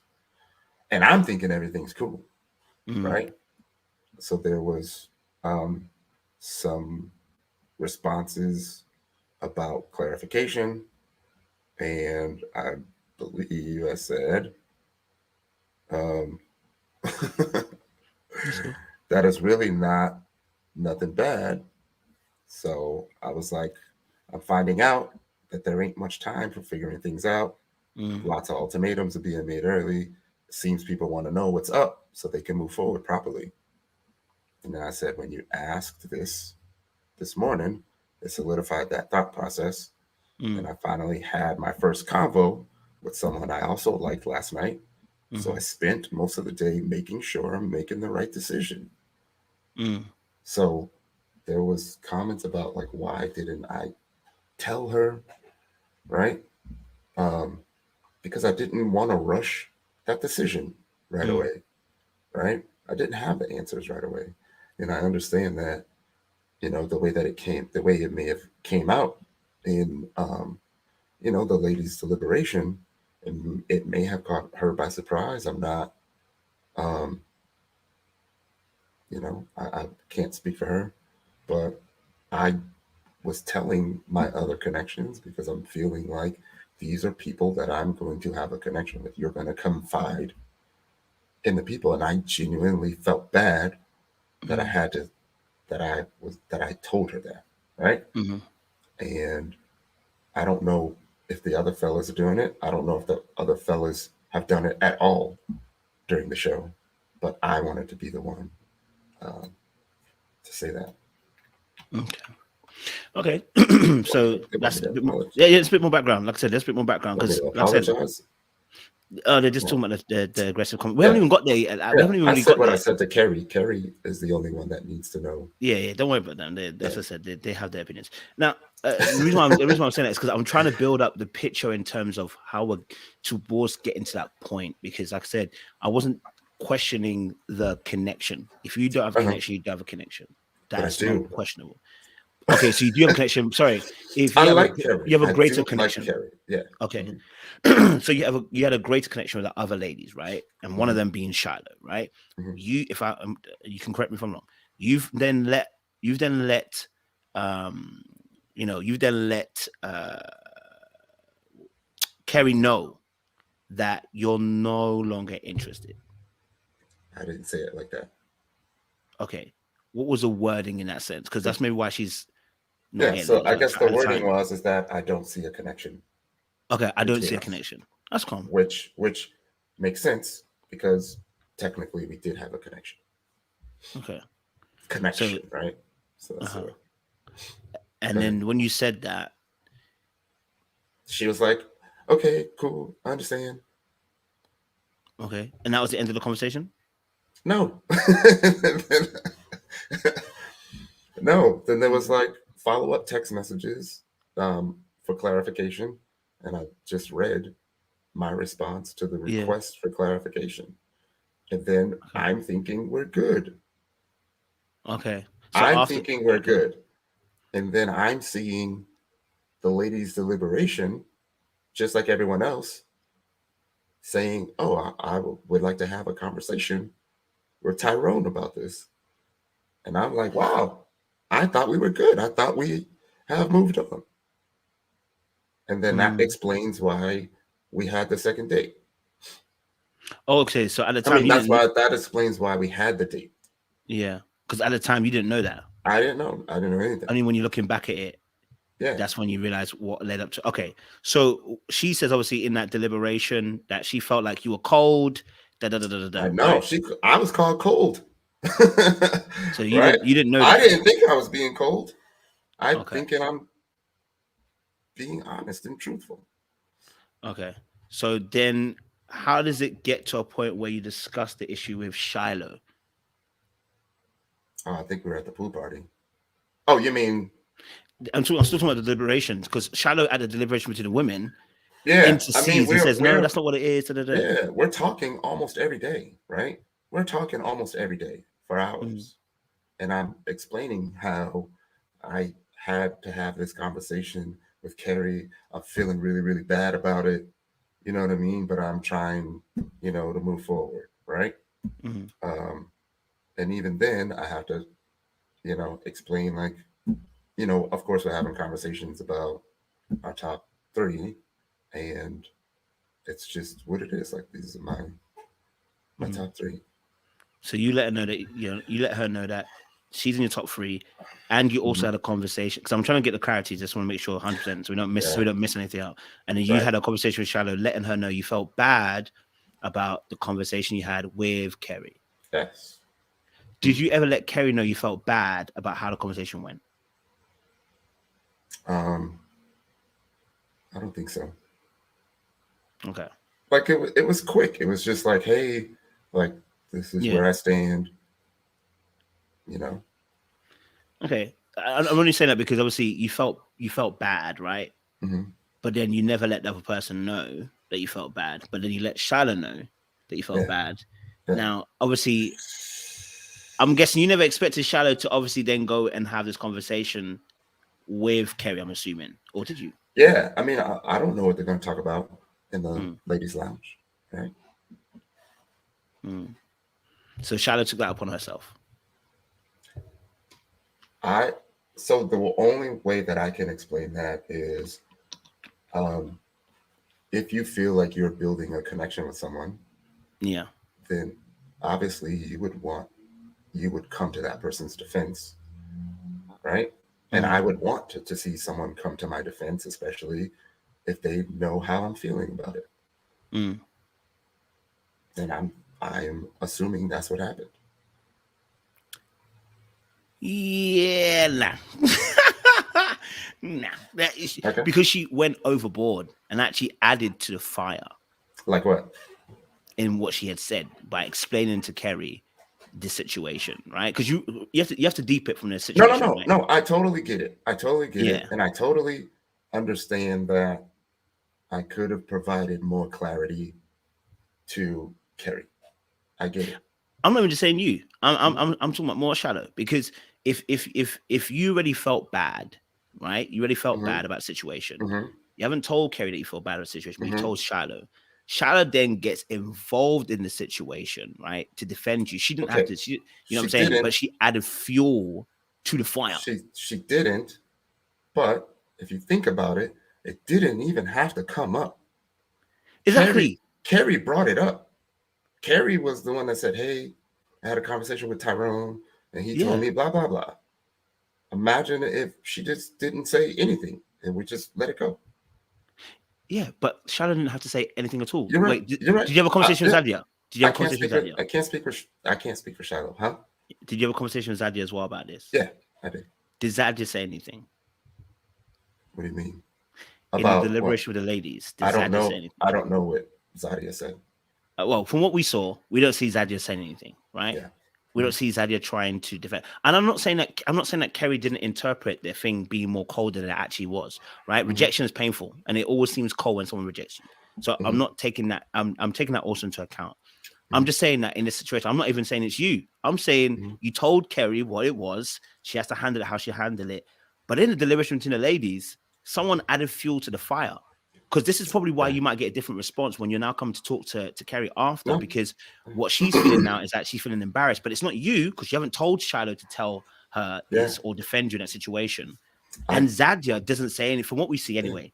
Zadia doesn't say anything, because the rightful thing in a situation would be not to say anything. It's, you know what I mean? I get it. I get it. I'm not in the ladies' deliberation room. You know what I mean? I'm not. I'm watching it for the first time, just like everyone else. I get that.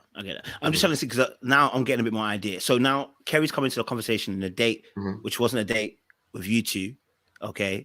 And we get on to that conversation. That conversation, how it goes.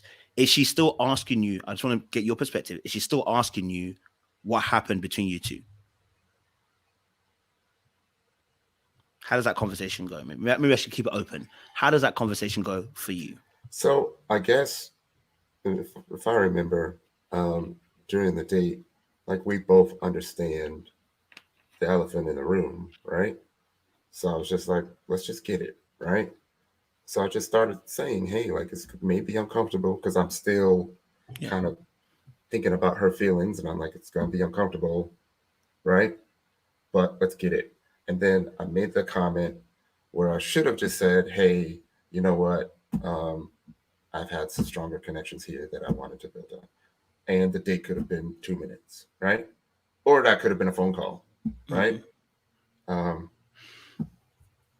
But any type of explanation, any type of additional explanation as to why you're moving on is just going to sound like something negative. And I didn't have anything negative to say other than to try to give my thoughts on the whole experience. Okay. So then we get to the part, now we can address it finally. Get to the part where the aggressive comment comes up. How does that come about? So I said it, right? I'm not going to say I didn't say it. I said it, but I immediately was like, yo, I know that's a bad word. That's a bad word. I shouldn't have said that, right? And I'm trying to, like I said, I'm trying to explain how I'm feeling about all of our interactions as a whole, from the previous week, the days, text messages, exchanging information, like all of it. And if that's how I'm feeling, that's how That's I'm how you're feeling. feeling, right? And you've had conversations, Yep. right? You have multiple conversations, like you know what I mean? So I do. I do. That's why I was trying to ask you earlier on, what are the observations? So that we can understand, right? Because if someone's been aggressive, they've been aggressive, right? So that's what I'm trying to say to you. What were the observations? Because we only have one. I So mean, maybe, you're yeah. there, you're Uh-huh. talking, you're the, all of it. I mean, like I said, and even that's not bad, right? Like there's assertiveness there as well, right? But you got to understand that, you know, how do I explain it? I'm there, not like we're all there, and maybe it was just compared to all of the other conversations Okay. that we had. Like conversation with Kerry was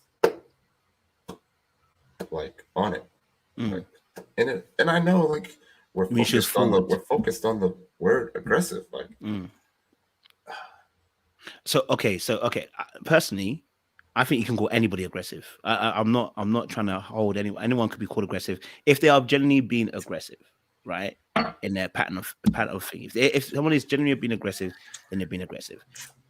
My only thing is I'm trying to get out of you the observations, because in order to say someone's being aggressive, you observe something towards you. That, do you know what I'm saying? Because I mentioned this in my review, so I'll never lie. I like to tell the truth. I mentioned this in yeah, a review. I said it felt a little bit like when you're working with white people. Shout out to white people if they're watching this live, okay? And then you begin to be passionate about a subject, or you begin to, talk up now in the conversation. And as soon as you do, right, you do the exact same thing as your white colleague, and then they call you aggressive. That's how it felt like. And that's what yeah, I'm asking for, the observation I to get it. give us a I viewpoint. So one, I get it. Two, we're not at work, and then three, I openly admitted to not saying that I should not have said the word, Okay. right? But like we're still focusing on the word, and it's not even the word that I wanted to use. What was the word So you want to now it use? feels like I'm explaining a word that I don't even want to use. I'm not okay. I'm not home on aggressive. My concern is the behavior, because what, again, we haven't got down to a point of what are you observing to even say that you use the wrong word, right? Okay, you said aggressive was the wrong word. What did you see, Tyrone, that made you make that point? Because right now, what you're giving me, that is not you haven't, this one observation you've given us about seeing her in the back it's a gray area. It can be either yours or hers.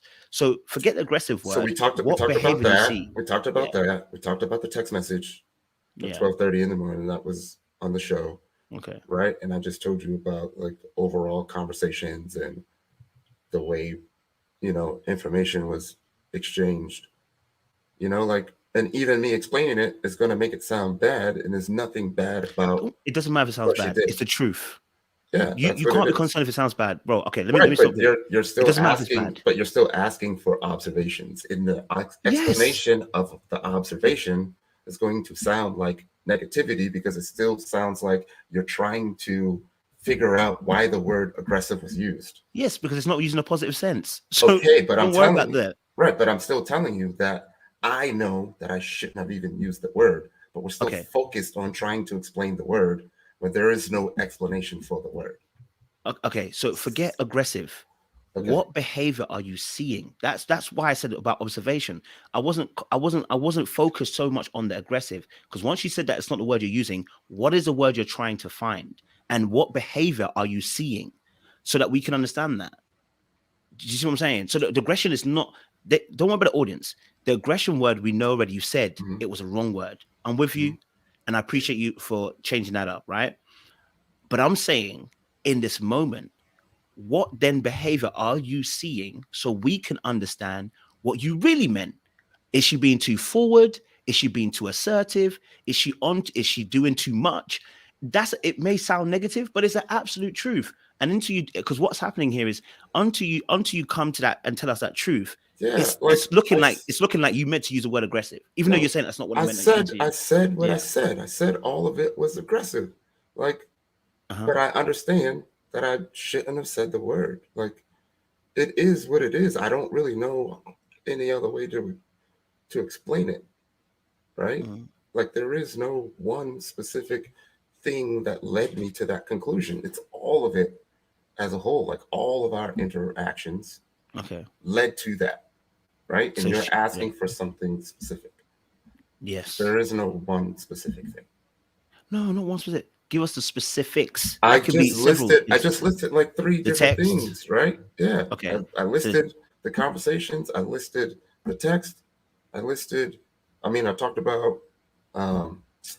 see, now I don't even remember the third thing, but just all of it. Like, it's just wasn't even, like, I feel like we're making it a big deal when it's not. I don't have anything negative to say. No, I don't. No, I want you to understand what my heart is here on the subject, bro. I want you to understand what I'm saying at this point, right? The first thing that, obviously, because I bring context so we can understand what we're saying here. The first time we ever said we were speaking about this conversation, yes, we'll focus on the word aggressive, right? You've come out not only on my interview, you've also said on Crystal's, this is not what you actually meant. It was a different word, completely different word you meant, right? You didn't have that in mind. You had something else. Cool, right? So it's now no longer about aggressive. What it really was about then, it's about a set of behaviors, right? And I was saying to you, okay, what were the observations you were seeing?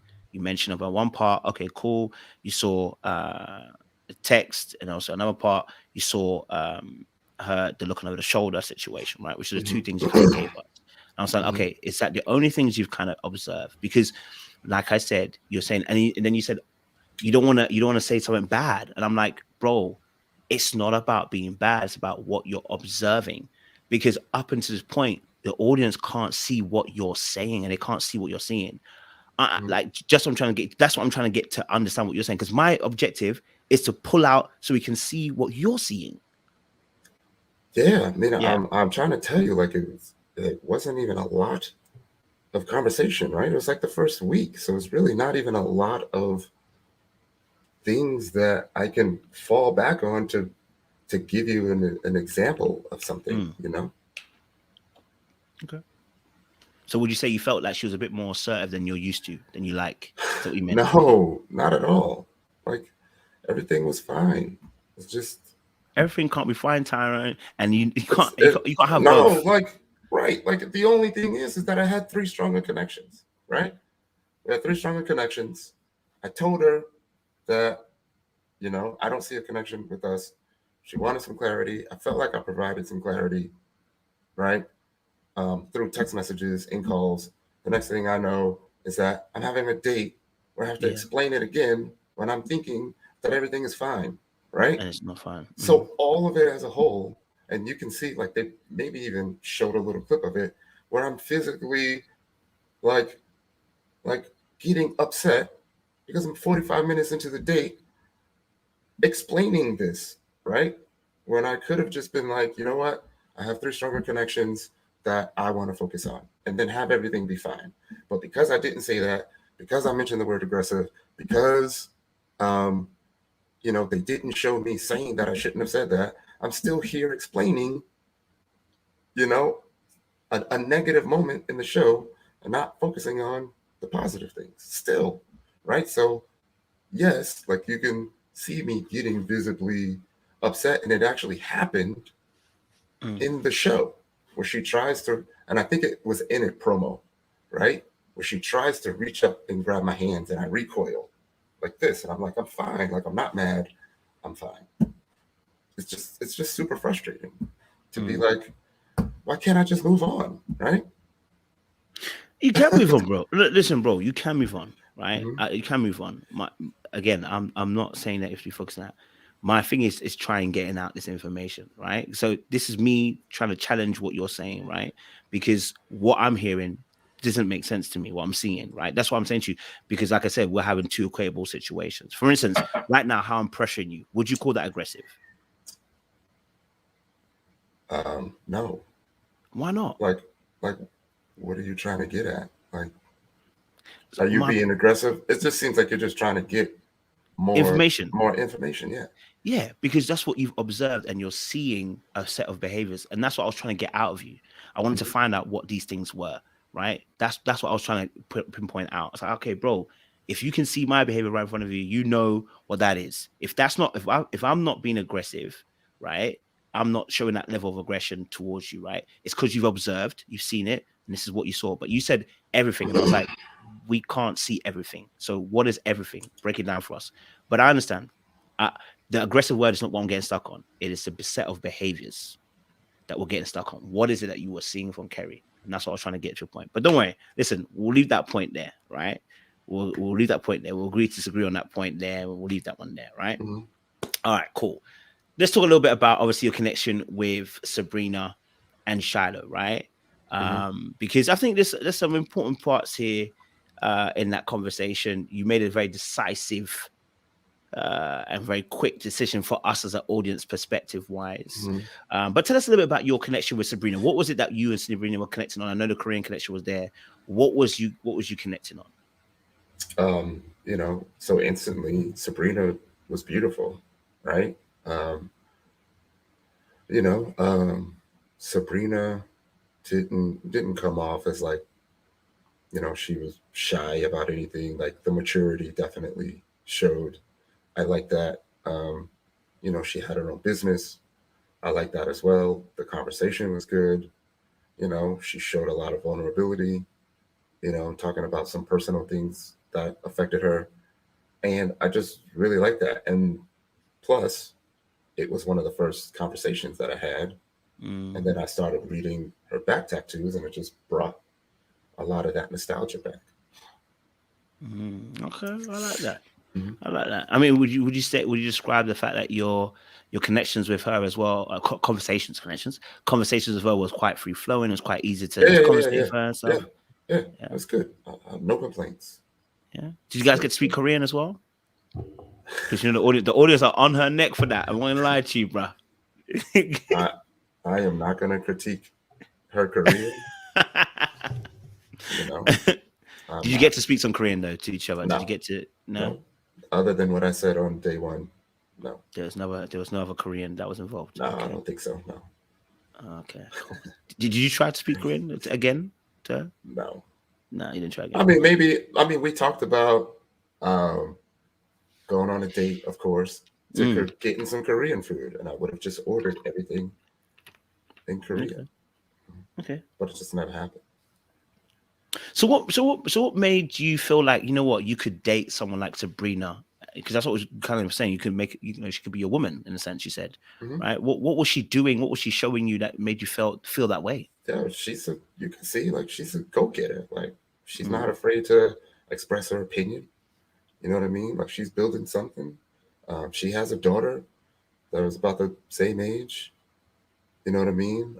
Connections to family is strong with her, just like me. And it was just smooth. You could definitely see why she would be in my top 3. Okay. So give us a little bit more insight then, to the poolside situation, because the poolside was a little bit moving mad, So, again, it's a lot of things that y'all don't see, right? So again, I'm feeling the pressure to tell the truth, to get the word out to everyone. So y'all don't see it, but earlier, I had a conversation with Aisha, and Aisha was like, yo, bro, like, if you see something you like, go for it. Like, make sure you go and get it, right?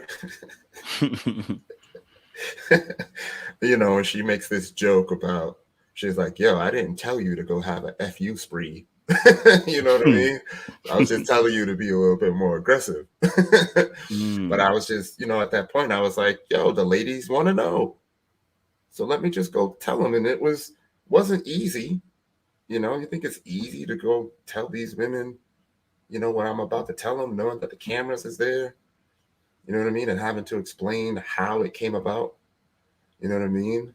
But I didn't say this at the time, but you know, Mm. I spoke to Sabrina about it. You know, at the beginning, you know, and I know that I shouldn't move this way, but um, you know, I was Team Walter. Mm. You know what I mean? Like, I know that you're not supposed to like move according to the how the fellas feel, but Of you know, course. once I heard more about Walter's backstory, Walter was one of the first dudes that I talked to, you know, um, and I just really wanted that for him, and he had that really, he had something going with Sabrina, and I really wanted that for him. You know what I mean? Um, so I just kind of, I don't know, made that decision. So you're saying that the what influenced one of your decision, part of your decision, was that you felt like Sabrina, no, so you felt like Walter, Walter and Sabrina had a little bit of a connection, and you didn't really Hmm. want to intrude on that. You wanted to kind of allow them to kind of flourish in a sense. Yeah, I wanted that for him. Yeah. Okay, okay. Hmm. I mean, but I mean, since Sabrina by the pool, then so obviously when you get to the conversation, you said you want to be transparent.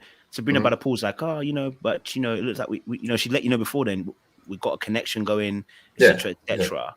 yeah. Why not kind of? I know that obviously Walter might be in the back of your mind, but why not kind of like still kind of explore that further a little bit more then, and hopefully see which one's for the best.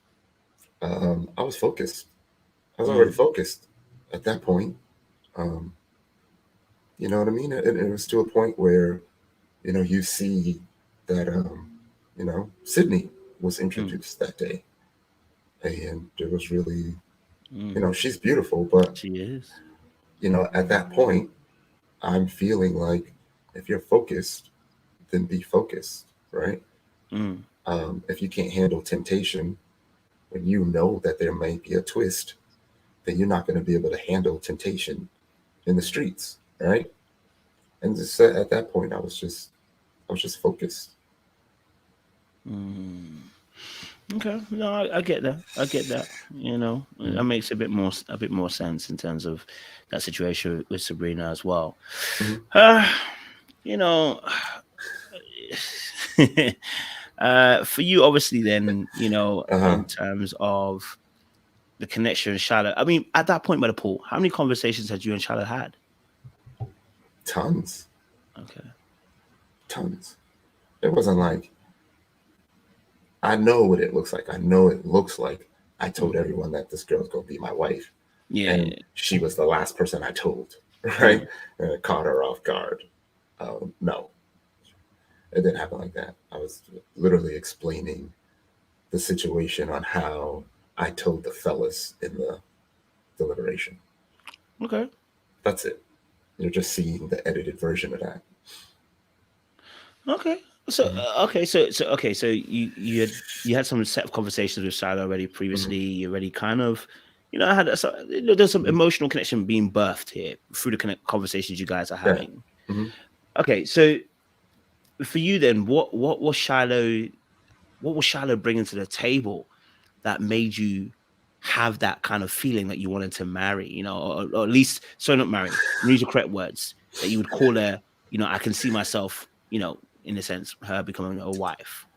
So to clarify that, those words came out because you know we were in the deliberation room with the fellas describing the ranking, right?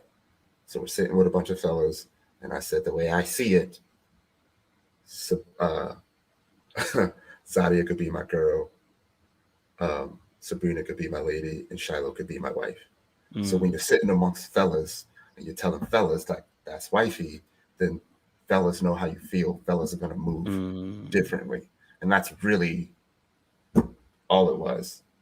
You know, it wasn't like I'm saying I'm gonna marry her, you know, okay. in the first 2 weeks. Mm. So Okay, that's so really you're all it was. And you're okay. seeing the edited version of me explaining that to the other ladies. Okay, so you explain it to the other ladies. So give us a little bit more insight then. How do you mean you were explaining it to the other ladies? You know, so basically when I told them, right, um, I'm basically just letting them know what it is, where I stand in the truth, because I didn't want to have, you know, another date to where I have to explain it again. I'm being more open and transparent. And this time, it may even be on film, so there's no he said, she said, right? And that's it. Okay. Okay. So was Shiloh the only person that you felt would be wife?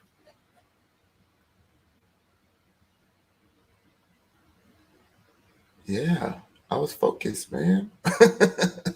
Did you say it to anybody else? Did I talk about wives? Did you speak to any of your connections that they also could be wife? I mean, I'm sure Sabrina and I talked about what I saw in a wife and what I wanted for a wife. So did you ever mention Sabrina that you see her also as wife? I think I know what you're getting at. Hey. I honestly, I mean, I don't recall those exact words. I don't see why. Let me take it back.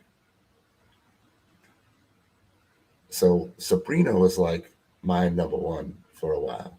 Okay.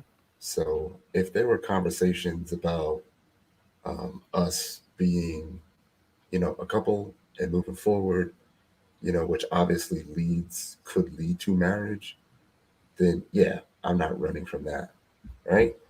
But I honestly do not recall ever saying I would marry Sabrina. Not like that, you know. Could I see a future with her? Yes. Okay, so you're clearing it up for us. You don't remember saying to Sabrina that you are the same way you said to Shiloh about you see her as being wife. Yeah, I was smitten for Sabrina early. Okay. Right? Obviously, I was singing to her in a whole another language, right? So I was smitten. So I'm sure we discussed what the future could be like.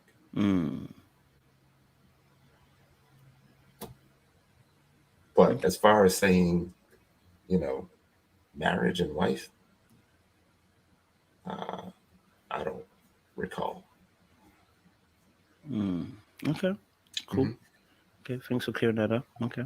All right. So then, yourself and Shiloh, you guys having some really great conversations, getting on, etc., etc. Did you feel that making the comment about her being wife would be a heavy comment to make to her? Probably, yeah. I mean, but again, I'm explaining the ranking. I'm not saying you're going to be my wife. I'm explaining the ranking, right? So, just to make that clear. So, was she aware of that as well? That you were just explaining the ranking? Yeah. Yeah. And Shiloh knew how I felt about her. Okay.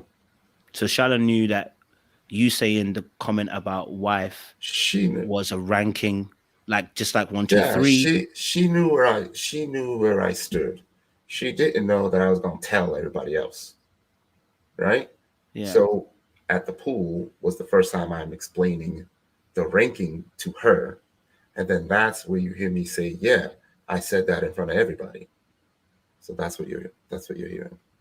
Okay. I mean, because obviously, if it's a ranking, it's 1, 2, 3. Everybody says 1, 2, 3. Like you said, the ladies asked you 1, 2, 3.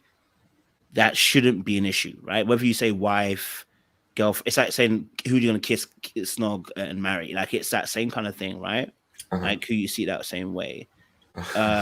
So why does it get to a point for Shiloh then that she feels like she's not where you are? That's her. She may not be, and that's fine.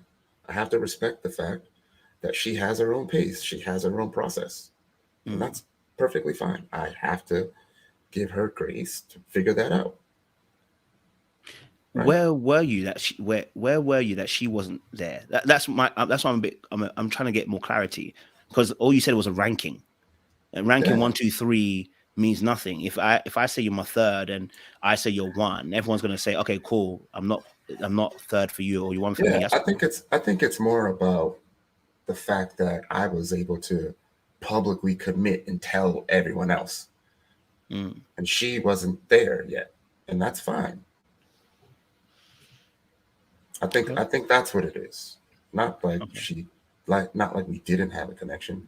It's just that she had other connections as well and wasn't ready to say and do what I did. Okay. So what were the kind of qualities Shallow had, I mean, so the physical attraction was there. Um, you know, the compatibility with friends and family. Um, you know, I was able to open up. She was able to, you know, to listen. Um, you know, she does the coaching thing, so that helped a lot. And it was just like I said, like I said at the beginning, it was just one of those things where, you know, we knew on day one that, you know, it's probably going to lead to us talking. Mm. You know, Was I right in hearing you saying that you, from the first minute you having conversation, you just knew? no, what I'm saying is like at the mansion, we didn't really even talk, but it was more like a we will talk at some point. Okay. Yeah. Okay. That's cool. I get that. No, I get that. It's I can see why Charlotte's a very pretty woman. You know what I'm saying? Very interesting. Yeah, and you gotta understand like that's all we have to start with, right? But then, you know, the substance needs to be there. The physical gets me there. The substance keeps me there. Okay. Someone asked a really good question. I like the question they've posted there. Felicia Cooper said, if he stayed on the show, would you have pursued your other options, Zadia and Sabrina, further on? I mean, All right. So I guess the best way to answer that is if I was to have second thoughts, then that means I was questioning my focus. And I'm not questioning my focus. So I probably would have done the same thing. But, you know, in hindsight, looking back at it, you know, and I explained this that although I would have been focused, I probably would have still been truthful about it because I still feel like I owe them the truth. But I still feel like, you know, for the show purposes and for the world's purposes, I would have stayed on to give the world a better chance to get to know me as a person, right? And then it also gives me airtime, gives them airtime, right? And then we could have had conversations like this where I'm allowing them to also let the world know who they are, right? So looking back at it, yeah, that's one thing I would have done differently. I get that. For you, um, on the show, not even on the show, would you say, looking back at maybe how you went about, like your focus, do you feel like you were too lasered in? And does this happen outside of the show? As in, you really narrow in on that person? So like I said, like you're analyzing, like again, I wasn't going in for the show, right? And so you're having these conversations and you're analyzing the whole time. Well, I am, right? I can't say what other people are doing. And you're analyzing the whole time for the best future for you and what you're seeing and feeling at that time. So as the days go by, you just start to like focus in and then you start telling everyone what it is. I didn't see an issue with that. I you know, the show is not called Ready to Like for 9 weeks. Yeah. You know what I mean? And then get caught out there, you know, on the last week in front of everybody. I felt like if there was a connection, then I would stay on. Mm. But that didn't happen. Mm. I get that. I get that. I mean, were you there? Okay, so here's the thing. So at this point, you know that I think at this point, yeah, because Carrie's still in it. You said earlier on that you knew that Walter was kind of talking to Sabrina, and obviously that's why that connection there kind of lived it. Phil had a connection with Shiloh. What made you not pause then on Shiloh when Phil had a connection with Shiloh? Look, I'm not trying to be rude, right? Phil's my man, but it's kind of like check ball. Like, let's get I it. got this. Ball up. Let's see how it It's goes. Okay. Especially at that point when I'm already focused, right? Let's get it. Okay. So you're ready to ball up. You're ready to go. Huh? You're ready to ball up, basically. You're ready to go to the D. You know what I mean? Yeah, like it's ultimately it's up to Shiloh. I'm going to present my best self. He's going to present his best self, and she's going to decide. Okay, no, I get that. That makes a lot of sense. That makes a lot of sense. A lot of people might not get it, but I totally get what you're saying. And this is actually something that I have said before, how us men will move. If you think about things, you know where you can go and where you can't go. So I hear what you're saying, right? You're making decisions. Yeah, I get that. Okay, cool. All right. You laughing at the audience? Yeah, that's cool. Don't worry, the audience, man, they have many opinions. No, it's totally fine. Last kind of questions then, because I know I've taken a lot of your time today. No, it's fine. This is actually fun. Oh, I appreciate that, man. Thank you, Gab, man. I appreciate it. Thank you. For you then, okay. Do you know what I didn't ask? You also had connections with you had a connection with kind of a connection with Aisha at one point. You guys had some conversations that were sweet. It sounded like. Yeah, I don't think it was like moving towards Anyway. anything though. Yeah. Oh, it was more like friendly, more friendly than that. More friendly than I think. Yeah, I mean, there's we're being vulnerable, right? Like there was like a strong sexual energy with Aisha, right? But then over time you get to know her as a person, and that that sexual energy wasn't really my focus. I get what you're saying. I hear what you're saying. That makes a lot of sense. A lot of sense. Okay. Yeah. Okay. Okay. Cool. All right. So,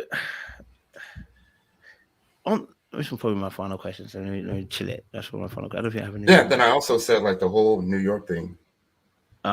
Just was reminded me of my daughter's mom too. So. Oh, did you say that? Yeah, I said that earlier.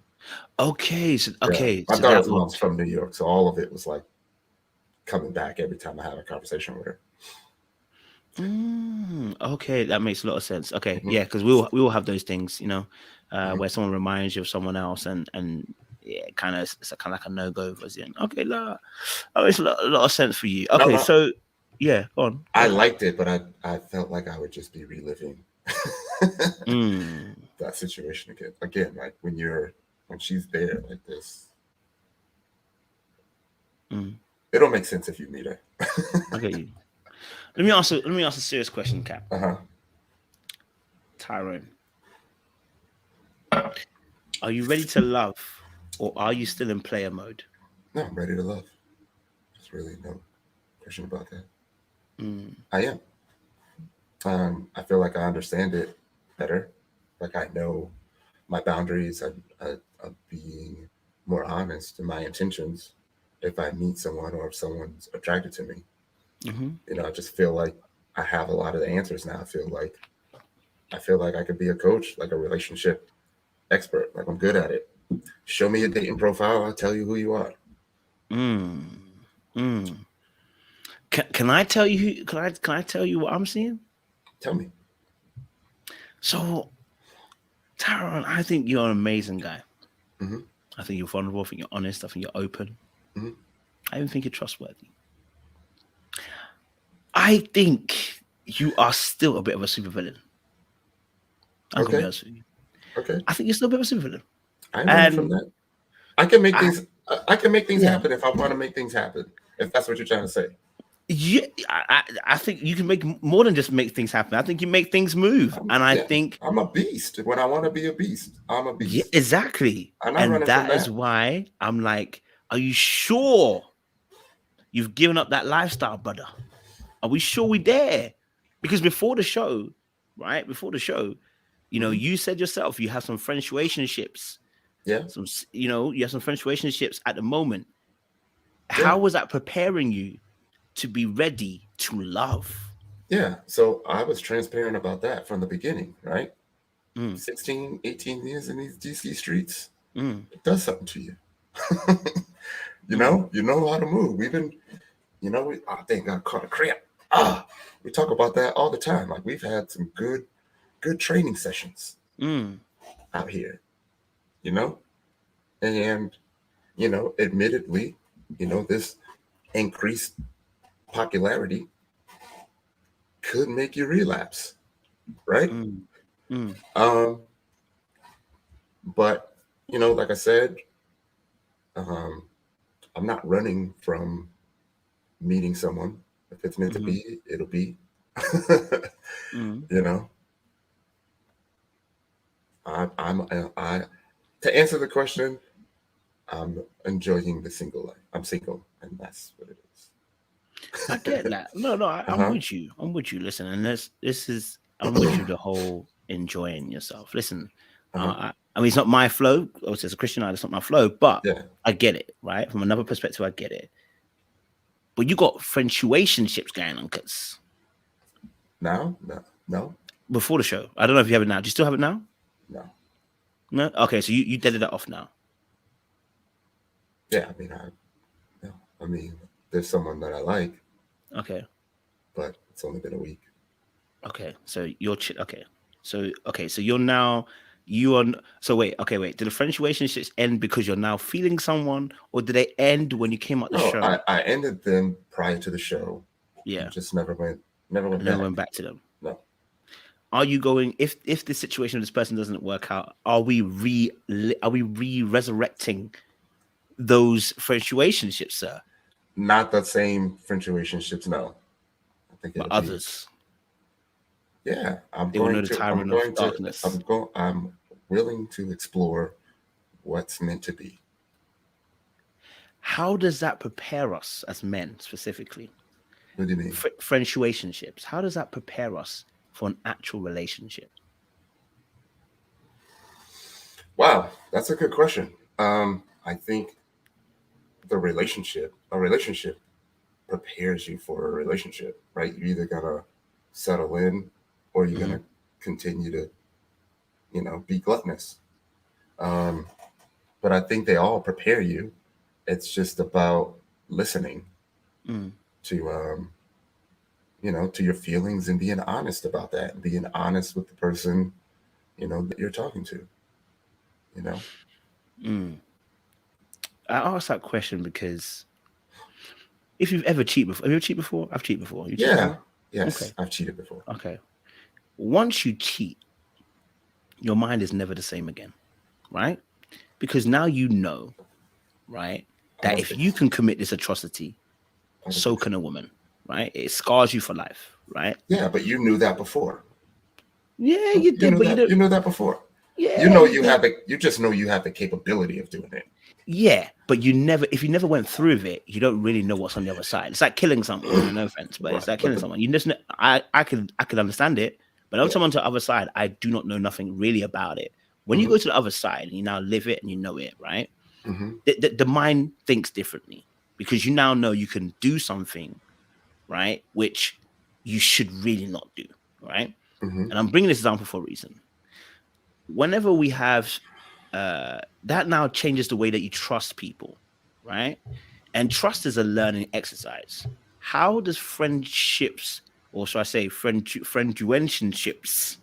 I can't pronounce the word right. Let me say situationships. How does that train you to trust people? Because a situationship is not a commitment, it's a situation. Yeah, I think you're just projecting your own feelings on the other person, and you're not trusting that person because you don't trust yourself, Mm. right? Mm-hmm. You know, you cheat because the thrill of the hunt, you know, Excites you. outweighs the loss of losing the woman, Mm. right? If you felt like losing this woman would be the worst thing that ever happened to you, then you would never cheat. Mm. It's just that simple. And I feel like you knew you have the capability of doing it Mm-hmm. before you do it. You know, we humans have the ability to reason. So when you cheat, you chose to cheat way before Absolutely. you cheated. Mm-hmm. There was things that led up to that where you could have prevented that situation. You chose not to. Mm. I agree that 100%. So Mhm. now, talking about your friendship or situationships, you want to call it that, right? Mhm. How does that breed trust? Because yes, you're doing relationship, but it depends on what type of relationship. If the French relationships are not Then commitments it's of so equal again, worth, yeah. So again, so if you're being honest yeah, in the beginning, then it ain't cheating, yeah, right? the cheating is not my focus. My focus Okay. is the trust part. How does that build trust? Because in those moments, if you're not committed, right, Yeah. how do you? It's a bone, it's a muscle we're trying to grow. Trust. How does these situationships that you were previously having, I or that think, potentially you could go to again, how does that build that yeah. trust? Honestly, I feel like the trust comes not necessarily from, the physical or your ability or inability to cheat, right? The Mm, trust comes from other things, right? Being vulnerable with someone and trusting a person with your feelings and your emotions and not, and them not using that as a weapon. mm, That is the trust. The finances. And then you just have to just not think about that, right? Like if you're mm, constantly thinking about, your mate cheating, then that's what's going to be on your mind. mm. Yeah, I don't think you'll be thinking about that all the time, Hmm. but for like I said, I can identify with our backgrounds, right, in terms of having trust issues Hmm. and you going into when you meet a woman, the trust issues doesn't show up then. It shows up when you're comfortable and you're now coasting, right? Because that initial first kick in is the honeymoon phase. That covers how you feel about trust. So Hmm. when you get comfortable, she's comfortable at Hmm. that point. Because remember, we've already established Yeah. from a background where, trust for women for Hmm. you, it I know where this doesn't is come easy. going. I know where it's going. You know what's going on? And it's you, right? Like the trust is coming from you, right? Mm, I feel like you start questioning mm-hmm. Of because of your attachment style, right? course. Because of that avoidant, you may have an avoidant attachment style. Of course. I know that I have an avoidant attachment Attachment style. style. Yeah. And about, it's not necessarily 100% about the lack of trust. Mm, It's that you're, you're in a comfort zone. mm, And then once the relationship starts to get serious, you need to start making decisions that's going to take you out of your comfort zone.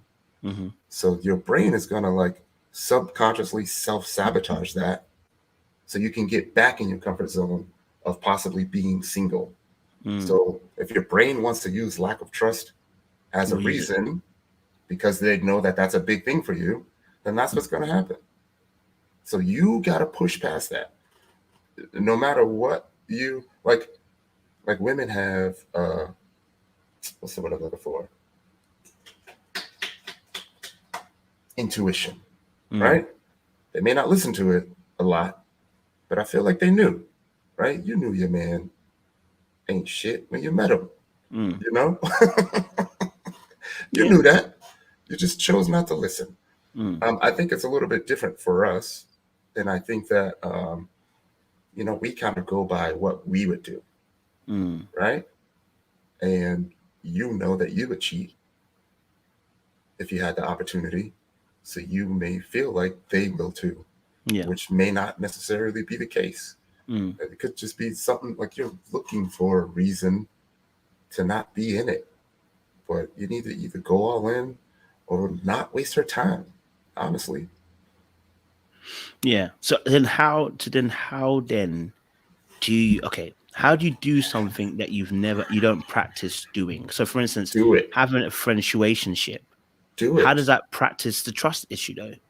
Because the whole point of the friendship is the fact that I don't need to be accountable to you, because in the end of the days, we know what it is. We're not committed to one another, but we are committed to a contractual piece of doing between ourselves that we might do, whatever. But how does that grow that trust in I that don't, aspect, especially when you're talking about avoiding issues? yeah, man, I really don't know how to explain it. You either do it or you don't, right? Like if you're going to grow trust, if you need to grow trust, then you need to address something about yourself, right?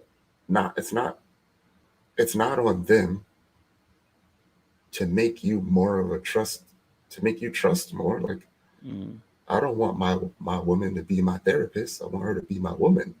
I need to come in already trusting her, you know? mm, And then time helps, obviously, right? And then these little things that help build trust um, mm, helps too, you know? But honestly, you just got to do it. mm. Okay, no, I hear what you're saying, and Hmm. I think I was asking because you know very much like how us as men, when we Uh-huh. do, especially if you're a serial cheater, if you've been a serial cheater, from my observation, I'm not saying you, I'm saying Uh-huh. if you're a serial cheater, Yeah. what happens to that person's mindset is not just that they can't trust, they don't practice trust, so they won't be able to do it. You can't come into a relationship and just be like, okay, I'm going to step out of my comfort zone and trust people. It doesn't happen like that. You actually need to start to practice this. And that's what I was saying. How does a friendship or a situationship prosper that? Because it doesn't actually help you grow in that area. Do you get what I'm saying? But obviously now you said you've left that alone. So that's why I was just asking that kind of question, that, situationships, those kind of things there, they don't help grow you in trust of people or trust of the opposite sex when you're going to deal with them in a relationship format. All it does actually is further enhances that distrust, because you put yourself in a position where you're not committed. That trust comes with a commitment. You know what I mean? So it's difficult because you have to practice that. Do you Yeah, see what I'm you keep saying? you keep talking about this practice word. Mm, You either have it or you don't. You're either going to trust them and not cheat, or you're not. You need to practice doing things that's not going to have you lose your woman. yeah, but how That's are you what you going to do that practice.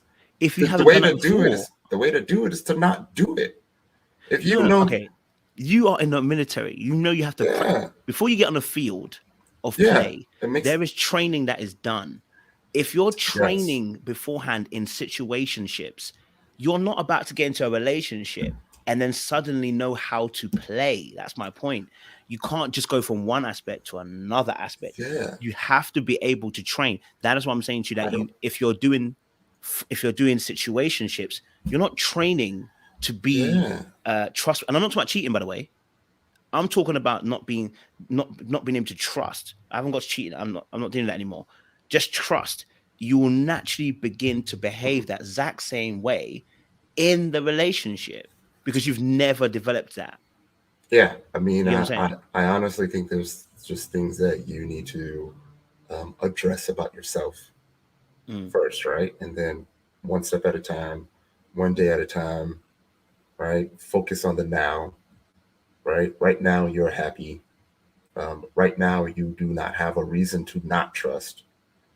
So focus on the now and don't, consistently look for reasons to not trust, right? mm, And I think over time, as that builds up, it'll grow, and then you just have to, um, you know, be confident in the fact that you are allowing yourself to do that. mm, And should this person do something to break that trust, it doesn't necessarily mean that the next person will do it. So I wouldn't want you to like go through life struggling to trust people, you know. And I understand you said like you have to practice that in order to be good at trusting people, but sometimes, you know, things that you have experienced in life is leading you to not trust, and that's a defense mechanism, and it's you know, that's what has gotten you to where you are right now. So roll with it. Okay, I get that. All right, final question. What do you feel you have learned from being on the show? What were the key learns for Tyrone being on the show? Being on the show honestly was everything I needed, right? It allowed me to you know, get used to having the difficult conversations, right? It allowed me to really get in touch with what my boundaries are for what I want in the mate, and if I'm going to move forward to to you know, to always respect my boundaries, to always be honest. You know what I mean? Even if you think you're going to hurt someone's feelings, and just tell them what it is. And sometimes what it is may work out for you. Yeah. You know, I feel like I figured out what love is and what love isn't. One of those final journeys that Tyrone needed to complete, I'm there. I'm so more emotionally aware now. Um, Arguments, conversations that just really flow easily now. You know, and it's been good. Like I said, I feel like I could be a coach. Like I could be a therapist. I'm looking at people, and I know that I don't. You know, you can see it on camera. I don't look at people like in their eyes, and it's because I can see, I can feel all that pain that they're trying to hide, and I don't. And I'm trying not to let them know that I see it. You know. I get it. I like that. Good summary. I can see it. I can see it in you. Like I can see like some of the questions you were really asking for yourself. Yeah, I like to find out. I mean, I learned because I learned from listening to other people's experience. So rather than go for it, why not learn? Do you know what I mean? Yeah. I feel you. That's how wisdom is built. Is there any businesses, or any kind of like projects, or any kind of things you're doing at the moment that you want us to support, get behind you with? Let us know. Honestly, not really. I don't. It's weird. I never really market myself. Like I live a selfless life. I've never been rah-rah about my things, but I do have a cybersecurity company. I do organize the largest cybersecurity meetup group in the country. There's other things that I support as well. Like I'm on the board at Howard, bringing cybersecurity to Howard. You know, there's a lot of other organizations that I support, like Black Girls Hack, you know, Black Girls Code, Tech Sec Chicks. You know, I do a lot of things for other people. That I live that what's it called, the philanthropy life. Okay. Where can we find you? Oh, Ty Wilson 21 everywhere. All my social medias open. Right, I needed to do that because the anxiety was getting to me. You know, and you'll see there's a lot of different stories, you know, out there about a lot of my journeys. So Ty Wilson 21, Instagram, Twitter. I'm out there.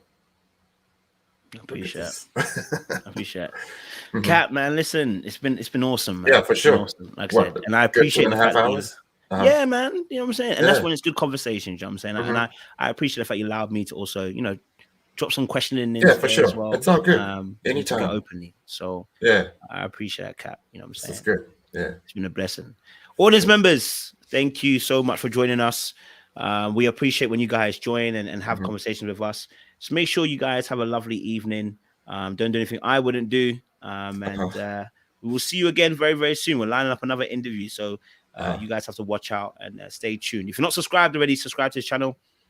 And join us next week when we get back to Ready to Love once more again. I can't wait to see what's going to happen. Yeah, for sure. Tune in. Tune in indeed. Yeah. All right, guys. Love and peace and hope. Black, you know what time.